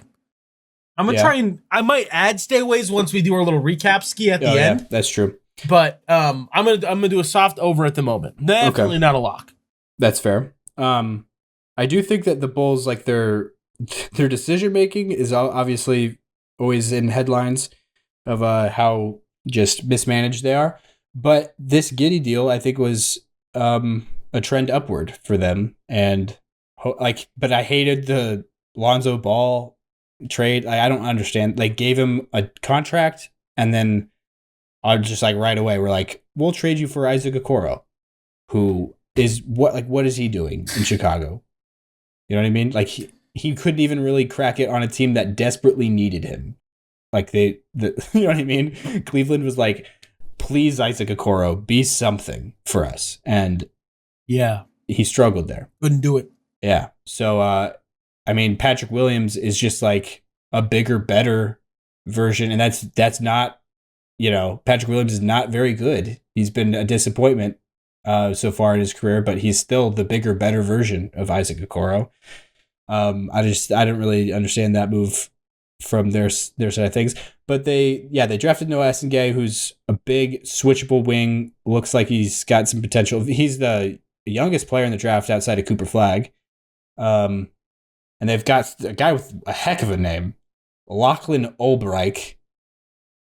Oh, from Australia, which that sounds like a Scottish name, but Lachlan Olbrich. I know Lachlan isn't an Australian name. I do know that. Say that again. Lachlan, I do know that is an Australian name.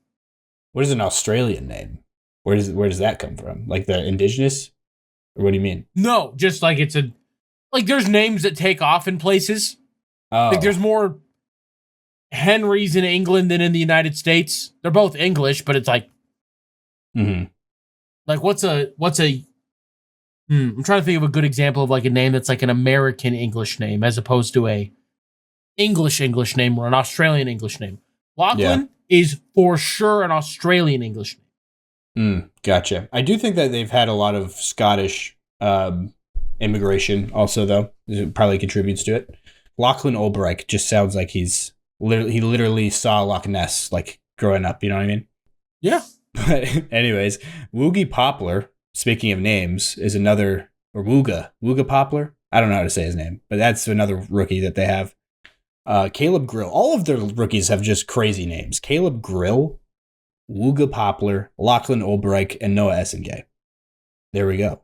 But yeah, I'm going to go over. That's what I have written down because they won 39 last year, and the East is worse. Kobe White, Zealous. Like, we've been talking about people that will not see the court at all because of their names, but like, the guys I just was talking about. Yeah, those guys will not do anything other than SNJ. But yeah, yes, SNJ will probably play. The guys we opened up with will definitely be doing something, and will be, if they make any kind of an even to step up, you'd think with how rough the East is in terms of being bad. Yeah, I don't know. They've got the same. I have nothing further on the Bulls. Yeah, like it seemed like they were better, or at least just as good as they were before they lost Levine, after they lost Levine. And going into this season, with Josh Giddey taking another step up, with the guys, like having just like a system around him with Kevin Huerter and Buzelis and Kobe White, Vooch. Like, it's just, I feel like they'll win games in the East. So I'm going to go over as well. I like how we are just aligning on everything, but in my defense, I did have that one already written down. And this one I also have written down as well. And we'll see. We'll probably diverge. I guess I don't know. We'll see. Cleveland Cavaliers is the next team. 56.5 is their line. Their line last year was 48.5, and they blew that out of the water with 64 wins. They've got the big four coming back, obviously, with Donovan Mitchell, Evan Mobley, Darius Garland. Shout out, I am wearing a Darius Garland jersey at the moment for this episode. And then Jarrett Allen rounding out that big four. And then DeAndre Hunter is kind of like the fifth guy, a little on his own tier, kind of. And then obviously the rest of the crew there with Dean Wade and Max Strus, which I believe is going to be out for a portion of the beginning of the season as he's recovering from some surgery that he underwent. Hopefully it went poorly. All right. Yeah, wishing ill on players' injuries. Jacob, for those who don't know, has a beef with Max Strus that is everlasting. Lonzo Ball is on this team now, like we just talked about, with the trade from the Bulls. Tyrese Proctor was a rookie they ended up getting, who has had a long collegiate career. One of those guys you were mentioning before, basically, is like maybe he'll get drafted first round, maybe won't. Probably just stay all 4 or 5 years to make NIL money.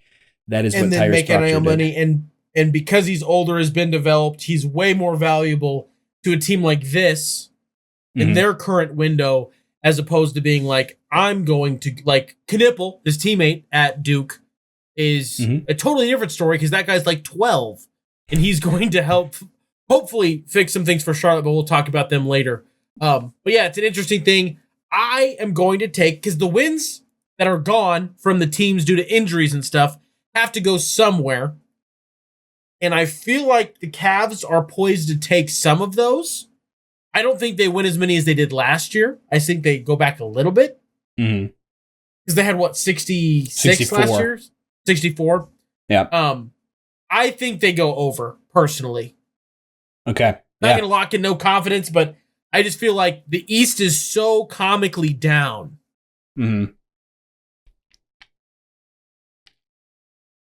Sorry, I didn't know that that was going to be the last word of your sentence. I was taking a drink. But yeah, so like 64, 56.5 wins is a lot for your line. That's for sure.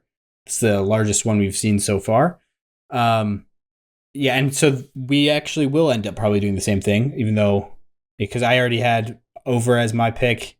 I just kind of thought with your Donovan Mitchell haterade, maybe you would go the other way. But yeah, I it's hard for me not to pick the over here, just because the Cavs were like a buzzsaw last year. Best offense in the regular season. Yeah, I mean, for sure. They blew through everybody in the regular season, and then and I mean they just absolutely waffle stomped the Heat. They might have had the most dominant series in all the playoffs in the first round. They could completely dismantle. The Heat looked like they were not in the NBA. Grizzlies. I think the Heat was worse. The Grizzlies almost won a couple, like the game 4. They were up big in one of those games also earlier in the series. They just got completely destroyed in game 1. The Grizzlies did. I know for a fact that this Heat Cavs series was the biggest point differential in NBA history. 122. What is 122? 122 different point difference. Oh, that was over the 4 games. Cavs Heat. Yeah, that's the biggest in NBA history. So, that was definitely a whooping of sorts, that a whoop ass that they whipped out. Yes. And then so, they sucked against good teams. Yeah, the Pacers. The wheels fell off. Yeah, the Pacers they just could not stop their movement, and also like all the injuries that just piled up right away as soon as they started that series. As soon as the ball went up in game 1, it was like Darius Garland has a broken toe, Evan Mobley has calf strain, Donovan Mitchell rolled his ankle. Just, a bunch of bad luck things happening as well. Yeah, Darius Garland also, I think the big thing is like having a broken toe. The way he relies so much on like change of direction as like a shifty point guard is just like a hard thing to be effective when your big toe on your pivot foot is literally broken. Is hobbled. Yeah, so I bet that would be tough. Even with all of like the crazy drugs that they're injecting into people's feet now as players, like so they don't feel anything. That probably makes it still difficult to use your feet though when it's numbed beyond belief. But yeah, Mitchell and Mobley though showed up and did their thing, and this year it'll be interesting to see if they continue to gel the way they did last year. After people thought they should break up this Big Four, last year looked like definitely a good campaign going in the opposite direction of that argument, and we'll see if they continue that this year. We both went over on them. So Detroit Pistons will be the next team that we look at here in the Central Division. Their line is 46.5 wins.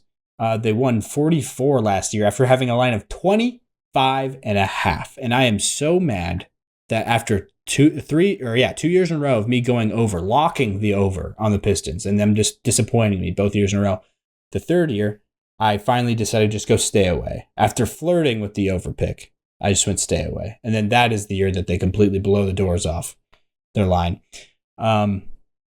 And have the biggest win turnaround in NBA history. Went from 14 wins all the way to 44 in 1 year.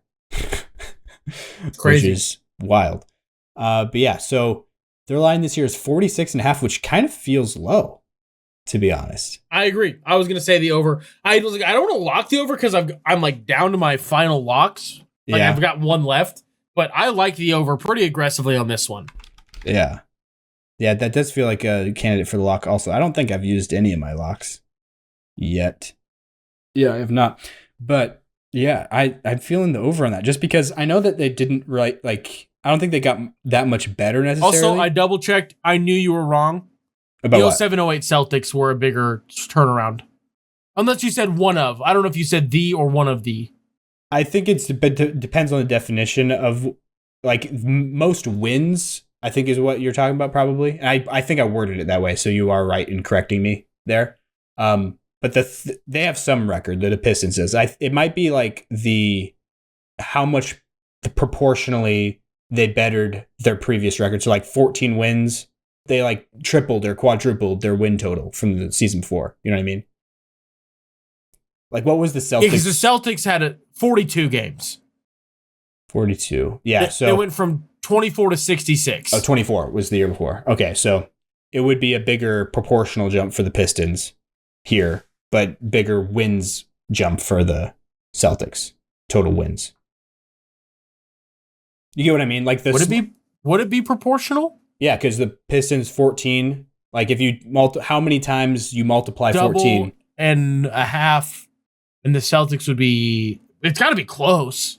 Double and a half. It's triple at least. 14 times. What's 14 times 3?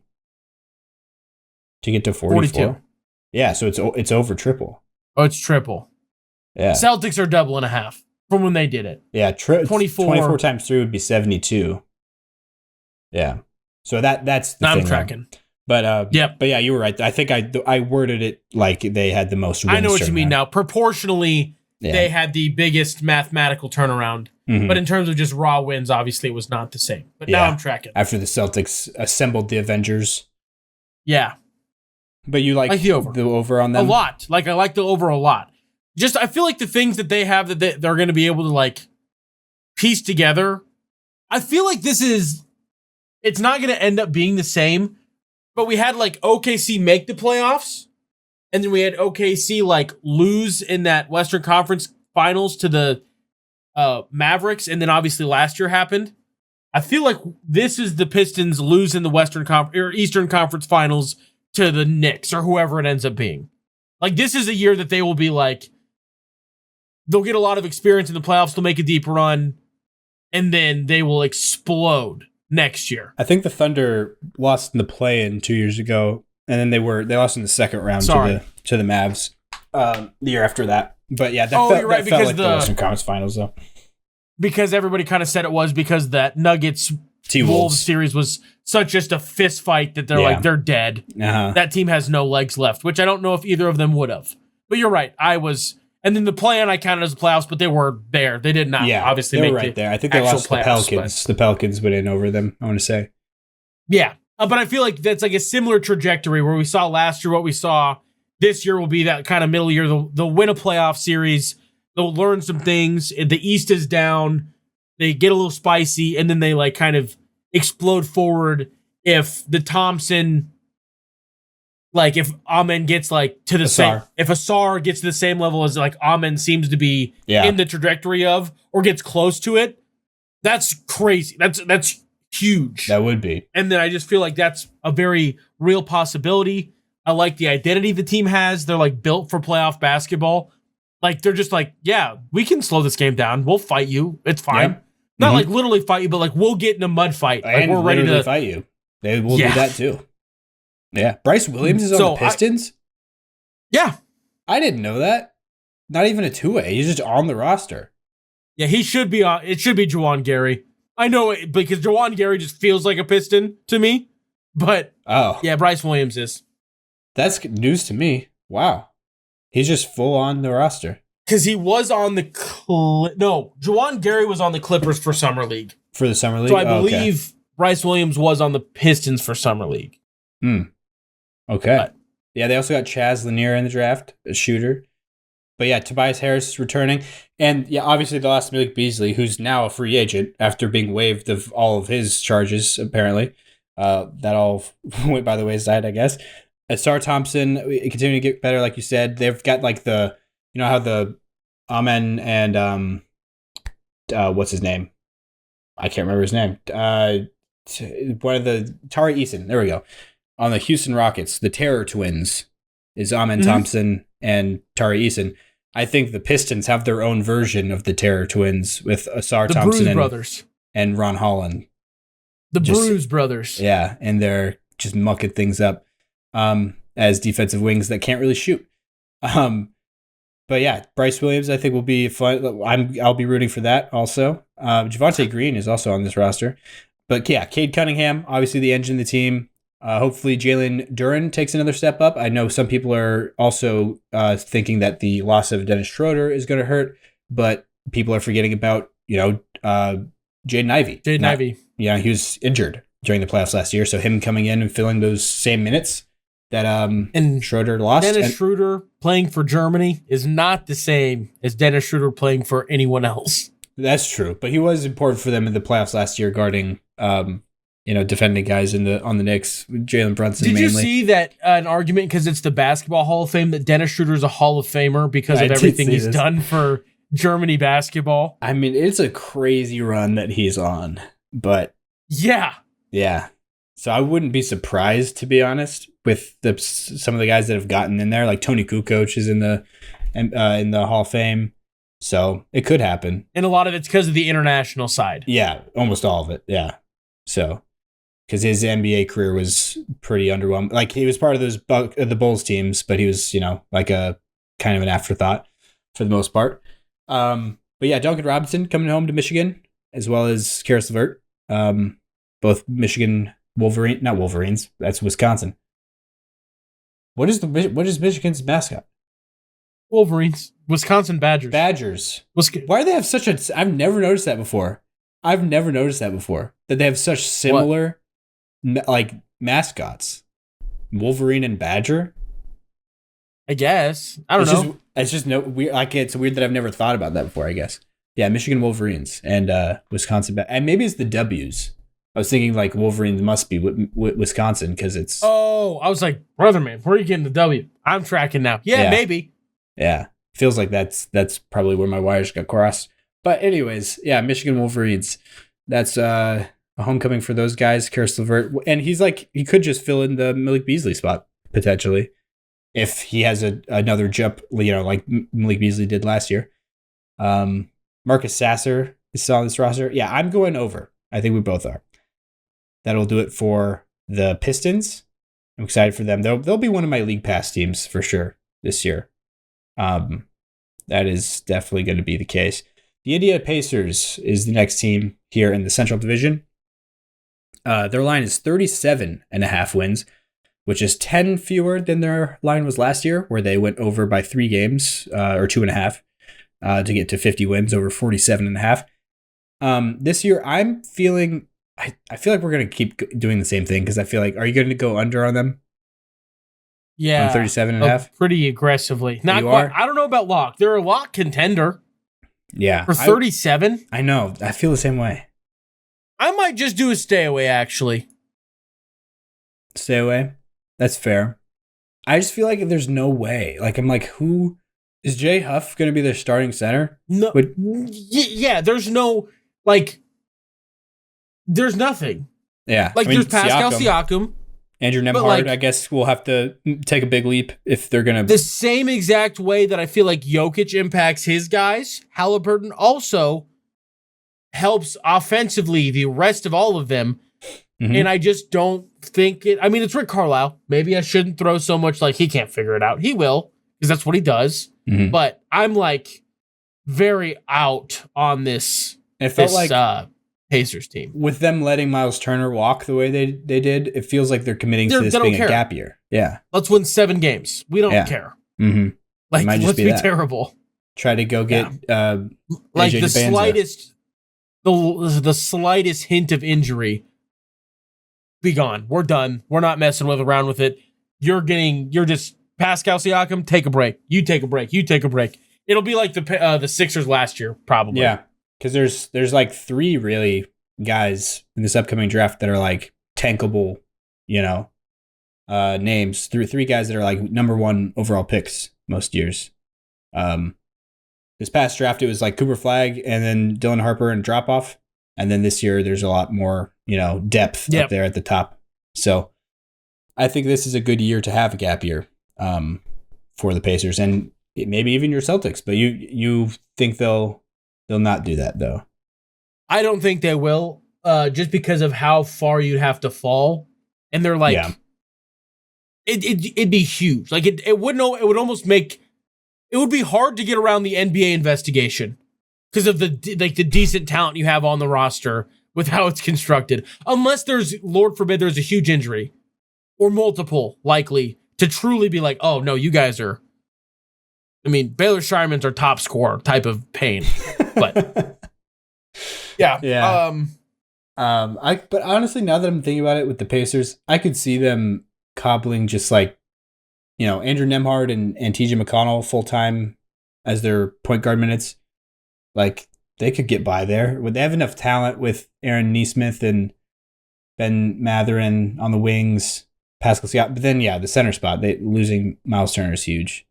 But, Isaiah Jackson maybe coming back full health. He was out all last season.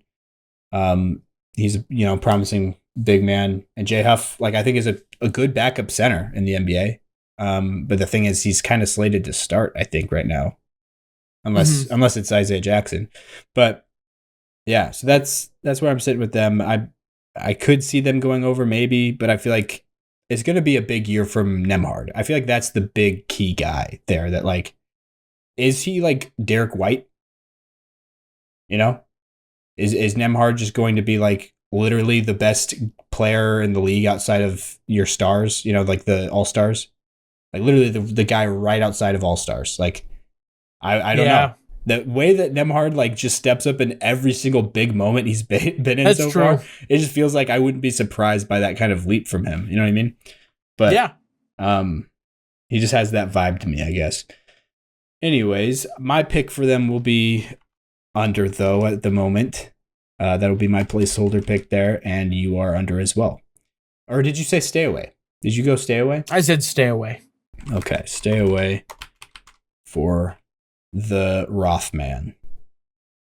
And then the last team here in the Central Division is the Milwaukee Bucks, the team that we've kind of, it feels like we've kind of talked about them, around them. Yeah, how we roughly feel about them. Yeah. And it's not good.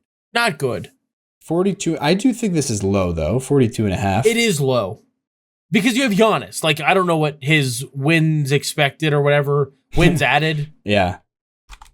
I feel like it's hard to be there with Giannis. You know what I mean? Yeah. And, like, I think they've got enough talent that they added around the edges with, the guy we were just talking about, Miles Turner, like, the perfect... That's big. Brooke Lopez replacement as a 3-and-D center. Bobby Portis is still there doing his thing. Kevin Porter Jr., like, honestly played really well for them last year, like, quietly. Yeah. No, but they've got Cole Anthony. They've got Kuzma. AJ Green was the guy that kind of came on and did stuff for him. I love AJ Green. Dairy Bird. Just give me more. Dairy Bird. But Kyle Kuzma, do not give me more. That was terrible last year. Gary Harris is on this team. I will always love Gary Harris. He'll always hold a special place in my heart.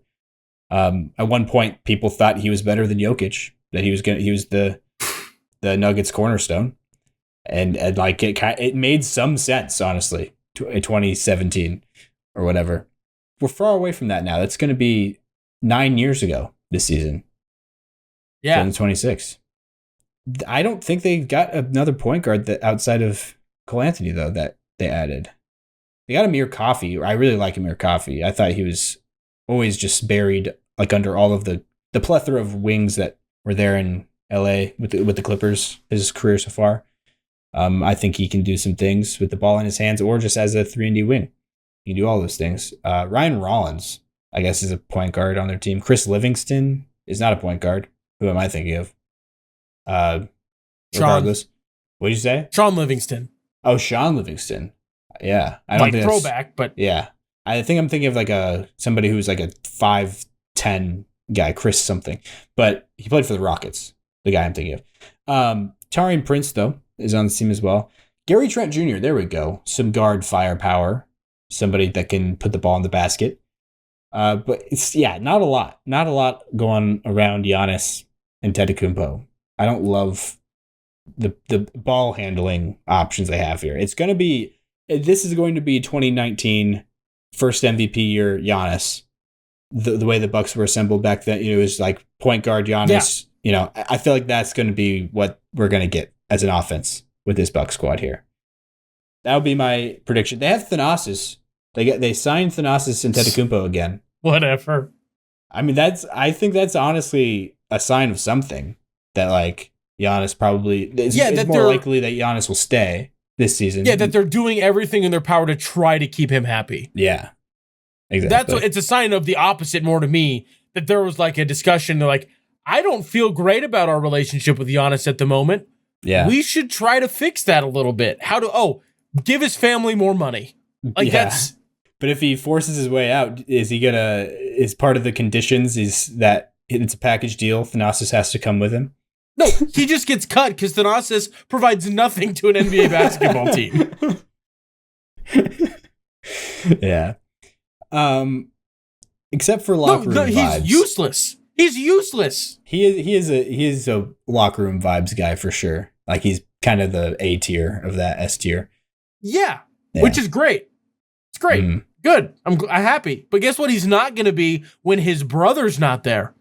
Not going to be a great vibes guy. Yeah, probably not. So if his only plus is negated when Giannis leaves, if he leaves, feels a little silly. I don't know. Anyways, though, 42.5 feels low to me. They won 48 last year, just went under their line of 50.5 back when they had Dame. They waved and stretched infamously. A very interesting decision. So now they have $20 million a year for the next 5 years of just complete dead money. And they don't have their own picks. It's a terrible time to be a Bucks fan. It's just crazy. 5 years. Every year, just shave off $20 million. Just, nope, you can't use that.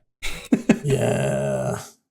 Not a great look. Not a great feel. Yeah, but they're being desperate. Desperate times call for desperate, moves. to try to fix things, try to keep your once in a generation type star with Giannis Antetokounmpo. But so I am leaning over on this pick. What are you feeling? Under. You're gonna go under? That's fair. No, I'm gonna do a stay away. Okay.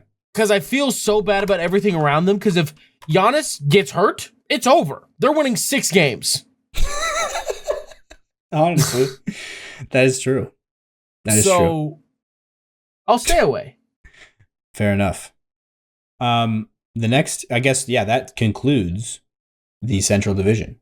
And that will send us into our final break here before we finish things off. We'll see you on the other side.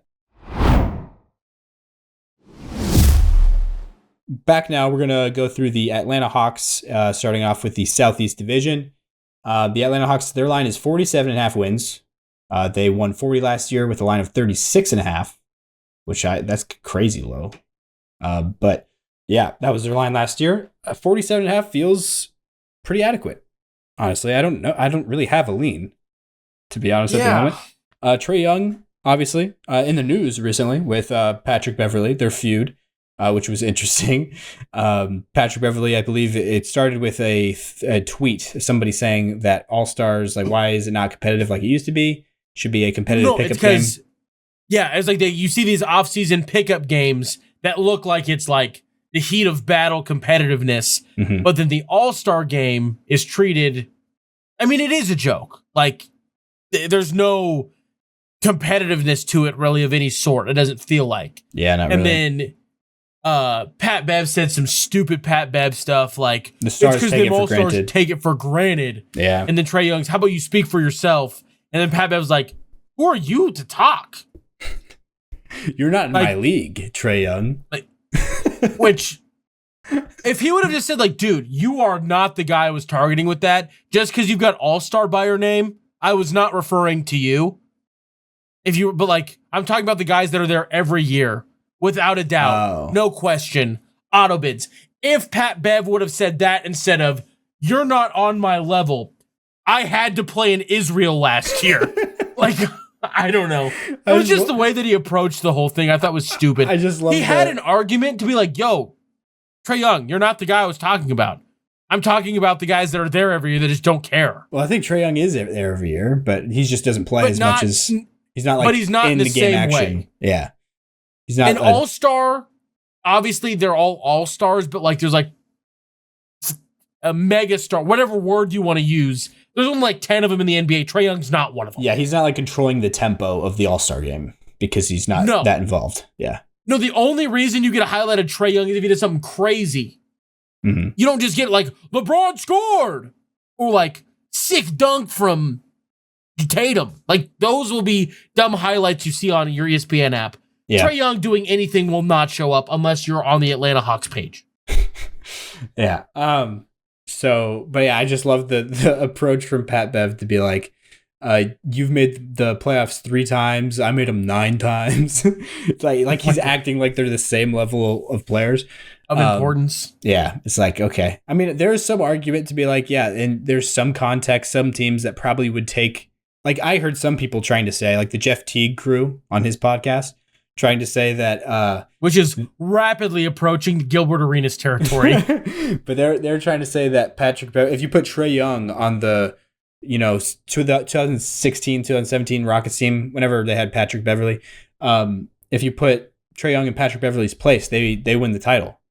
And I was like, I don't think so. Patrick Beverley was the perfect kind of like piece 3-and-D point guard to put alongside James Harden.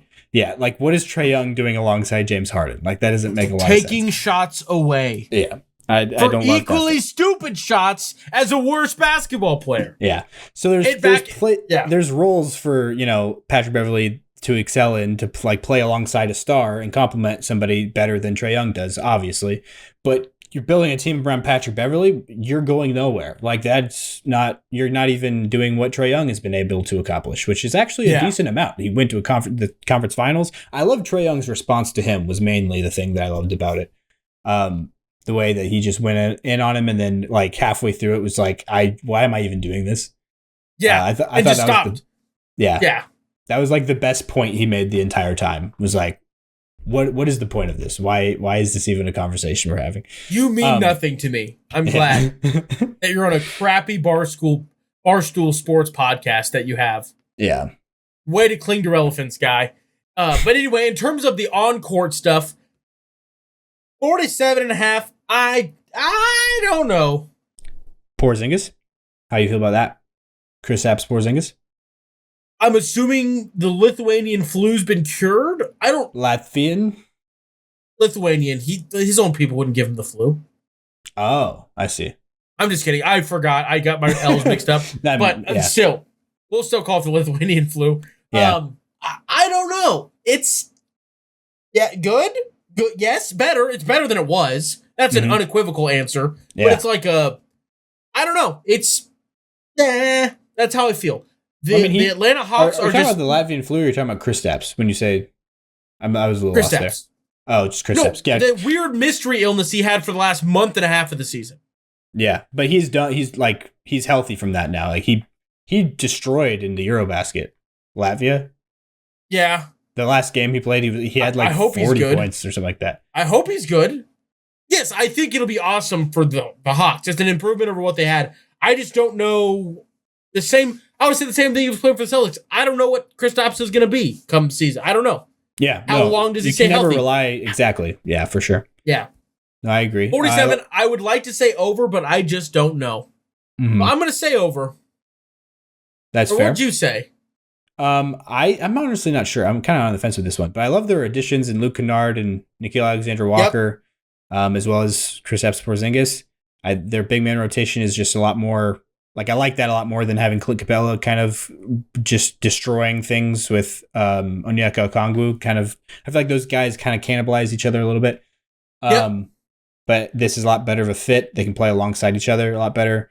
And then they've got Dyson Daniels, one of the most improved players of last season. Did he win it? He might have won it. I can't remember who won MIP. It might have been Dyson Daniels.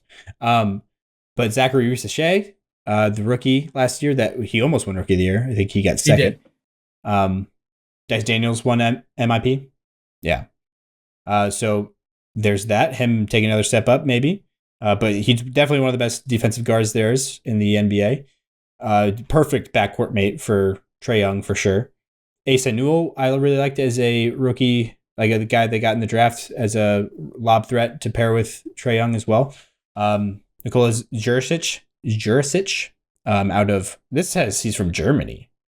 Like, at least that's where he was born on Basketball Reference. I'm pretty sure he's Serbian. But, another giant Serbian point guard. Like, they just are mass producing over there. Vít Krejci out of Czechia. He is, if we are doing our man draft, what's our guys? There we go. Our guys draft. If we ever do that, Vít Krejci will make a surprise appearance for me. I love that dude. I don't know why. He just looks like he's in a punk band while he's playing basketball. Oh. Like, he looks like he's wearing eyeliner all the time. Okay. I don't know if you've noticed the same thing, but that's what he looks like. Yeah. Take note of that. He's like also just, he looks like somebody who would just beat you up outside of a nightclub, and like shank you also. He's like 6'8", 195. He looks like just kind of like the Slim Reaper, I did not notice that, but I will keep an eye on it. Yeah. Vít Krejci. But anyways, yeah, I'm going to give the Atlanta Hawks a stay away. Since I haven't used my stay aways, this is where I'm going to use one, because this is one that I definitely feel very on the fence about. But I definitely could see them going over and being one of the best teams in the East this year, to be honest, if they really click things all together and find rotations that work. Jalen Johnson coming back healthy. That's, I think, one of the biggest key impact factors that will be at work for them. He's looked great while he's been on the court so far, so that will be something there to monitor as well. Your pick was over, right? Yep. Is that what we said? Yeah. Yeah. Okay. You don't feel great about it, though, sounds like? I don't. With the tonnage of your voice? I don't feel great. How it goes. And then that brings us to the next team, the Charlotte Hornets, just kind of next door down there in the Southeast division. Charlotte Hornets. Walk the under. Lock the under. Okay, of 26.5 wins. Yeah, Is that they're going to suck. Yeah. You sounded a little bit more, I guess, optimistic a little bit ago when you were previewing it with the Con Knipple thing. But I love Con Knipple, yeah, but I don't think that man's going to be allowed to shine the way that he should. With LaMelo Ball jacking up 15 threes a game. Yes, sir. As well as all of the other things that they've got going on there in Charlotte. Yeah, they're going to be really bad at basketball. Yeah. Yeah, I don't know what their MO was this offseason, but it really looked like it was like just get all the white guys we possibly can. Yeah, it's stupid.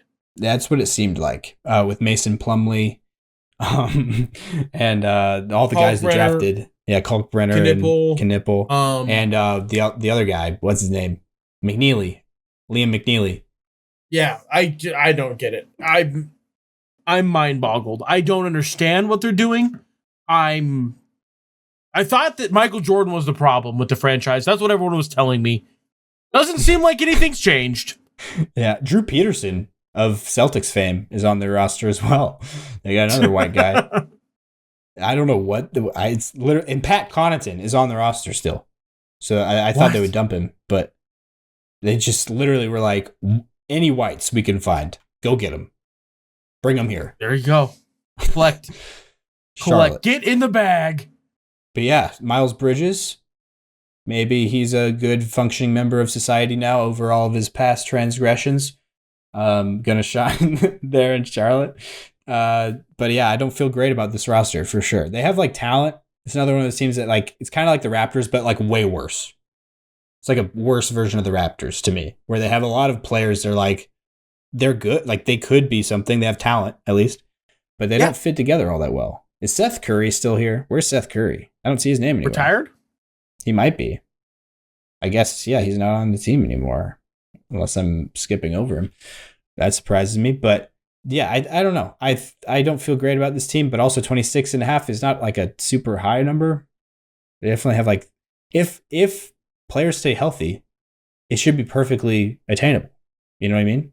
With LaMelo Ball. Yeah, and that's just feels like that's a far too common trend. With play. The last 3 years, he's played 36, 22, and 47 games. We play 82 in the NBA, in case people forgot. 36, 22, and 47. That's less than half on average, I think. It's very close to half How on much? average. 36, 22, and 47. Definitely well below average. Yeah, because 22 is farther away than 47 is. For sure. And 36 is under. So, yeah, missed more games than he's played. I'm going to go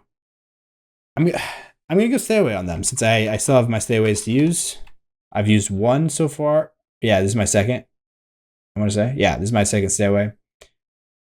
So that's what I'll use here. You went under. Did you lock it? I can't remember. Yes, I did. Oh, wow. All right. Under all caps. And then the Miami Heat is the next team we'll look at. Let's see. I guess we just talked about them earlier with that weird trade with Haywood Highsmith. Yeah. But outside of that, I mean, they have Andrew Wiggins. They're running that back. They got Norm Powell, is somebody they added in the offseason this year in that trade. They've got Davion Mitchell. They have Vladislav Golden out of went to Michigan. Out of Michigan. And yeah, I remember him at FAU. Apparently he played for Texas Tech also. He was at 3 schools apparently in his collegiate career. Kasper Siakichonis, who is one of my favorite steals of the draft. I don't think he looked that great in Summer League from what I saw. But it'll be interesting to see how he develops. Definitely has upsides. Went lower than he should have, but it'll be cool to see. Re-signed Precious Achiuwa. He's back. Not from last year, but from is he really? His initials. Yeah, that was like yesterday or 2 days ago. Okay, so I don't see him on the roster yet for Basketball Reference, but wow. Yeah, that would be a good ad also. And Jovic, who shined in the Eurobasket in his role, at least, Nikola Jovic. And then Simone Fontecchio, who's another one of my guys, and also played very well for his home country of Italy in Eurobasket. Pelle Larsson, they had a ton of Eurobasket players. Pelle Larsson from Sweden was also there kicking it. Terry Rozier, who's been terrible since he's gotten to the Heat. Maybe he probably also not even going to play for him. Maybe. Like, there's still question marks if he will play and show up, I think, if I remember reading reports. Yeah, I mean, they have got a good guard rotation if he doesn't, with Davion Mitchell there, and I'm just glad he's blossomed into like a real NBA player, for sure. But yeah, addition of Powell and Hero, Andrew Wiggins, Jaime Hawkins Jr., hopefully he has a bit of a bounce back. Khalil Ware was one of the best rookies last season. He's probably the most promising young guy, to be quite honest. But yeah, that can do it for just skimming the roster and saying some names. Last year, they won 37 games when they had a over-under line of 43.5. So they were under by about 6.5 games. This year, their line is 37.5. And I'm not loving this team. I think no. Yeah, I'm going under. Okay, they have like one of the best coaches in the world. Yeah, but those have a very good player in Bam Adebayo. And Tyler Hero. Mm-hmm. But after that, you're like, what are we doing? Other than Miami. Like, I don't know. I don't feel great about that, to be honest. Yeah, they have some guys. It could be interesting to see if like some of their guys pop and work together. It could turn out well. I'm gonna go over just so we have finally have one where we're directly opposed in our picks. Have a bit of a swing. So yeah, I'll go over on the Heat with 37.5 wins, and Jacob will go under. The Orlando Magic will be the next team. Their line is 50.5 wins. They won 41 last year, but that was because of some terrible injury luck that they had all season long. Their line heading into last year was 47.5. So yeah, 50.5 this year does feel like a good line. Like, I don't think that's low, because that's getting over 50 wins. No, it's a great line. Yeah, I think that's it's where line. I was like, I came into it thinking I'm going to just take the over no matter what. I think I'm going to use my final stay away. Okay. Because that's a great line. I did not think they'd be giving the Magic as much love as I thought they would. I didn't think that was coming. Obviously, they had the first big splash move of the offseason, getting the short T-Rex arm himself, Desmond Bane, giving up. Who was it? Tavius Caldwell-Pope and Cole Anthony. And then Cole Anthony got flipped again. That's what it was. Yeah. So I am excited. I think that 50.5 is a very attainable line to get over. But I'm going to use my final stay away because I'm not sure how to feel about it. So I like it though. I like the over. If you're like, you have to pick, you don't get stayaways, I would have picked over. Yeah, for sure. And also, what shouldn't go unmentioned is the rest of the stuff in that deal. I think was 4 first-round picks, I want to say. At least 3. It's something stupid. Something 3 first-round picks and those guys. Which, I mean, it was definitely a steep price to pay, but like, you could argue it might pay off with... especially with how low the East is now. They're like, hey, this is our one chance to maybe punch into the finals, honestly, depending on how things look for the teams that are weakened this year. Yeah, and this is another Eurobasket just all-star team with Franz Wagner, Goga Bitadze, and Tristan da Silva as well. We've got some shocking news for you. That's kind of the way the NBA is moving. That's true. It is. I mean, there's still like all of these teams. No, there's still a ton of great American players, but like, yeah, there's a lot more Europeans now. Kind of how things are moving. Mm-hmm. Yeah, but on this team specific, I mean, yeah, with Mo Wagner also, but he didn't play because of the injury. He was, I think he had an ACL tear or something like that. Some major injury. He might be out for the beginning of the season, to be honest. But they got Tyus Jones also as a point guard to run things there, which would be great for them. Mm-hmm. I'm liking the moves that they have made. Absolutely. And I'm a big believer in Paolo Banchero and Franz Wagner and them as a pairing. But Paolo I am. Yeah, I'm a big believer in both. Yeah. Still what? I just struggle with his clutch big moments, how bad he looks. He was pretty good in Eurobasket this year. They won the whole thing. Didn't watch. Yeah. Dennis Schroeder was like the face of it, I guess, but you could argue Franz Wagner was their most impactful player overall, like defensively and offensively. He's just a kind of a menace, especially with the less athletic pool of players there in the Eurobasket. Like he's just a enormous, shot attempt swallowing wing that can switch around the whole court. And he does that very well on the Magic as well. Very good switchable wing. And if his shot is dialed in this year, which I'm a still believer, like I don't think the past couple years or the past, let's look at what it was last year. Yeah. It fell off a cliff after his second season for whatever reason. And now he's in the high 20s for 3-point percentage. He's a better shooter than that. I genuinely believe that. And with having more spacing on this roster, with Desmond Bane, hopefully that will be a key to unlock things there. Helping to open things and up. Jet Howard. Yep. Mm-hmm. Absolutely. And then Jalen Suggs, another guy that's missed a lot of time. He'll be back. Yeah. If he's back in the fold. So yeah, I'm liking this Magic team.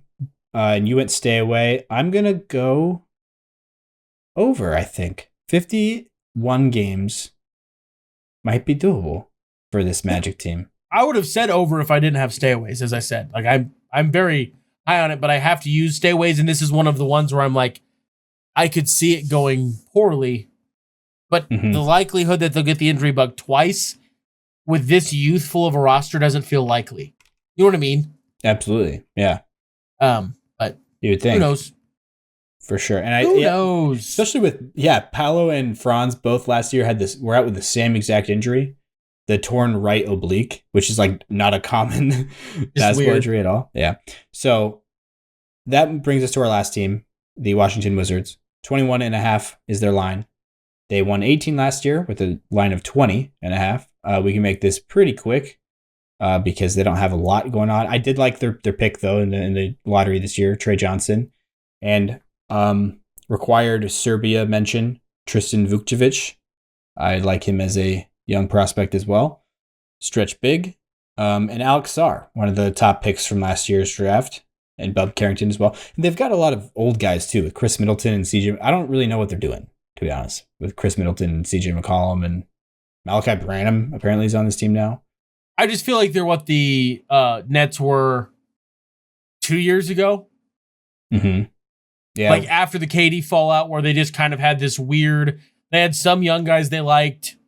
They've now moved into more young guys they like for the Nets. They're just in the midst of moving. I like Kaishan George. I like Koulibaly. I'm going to go over on this team, actually. Okay.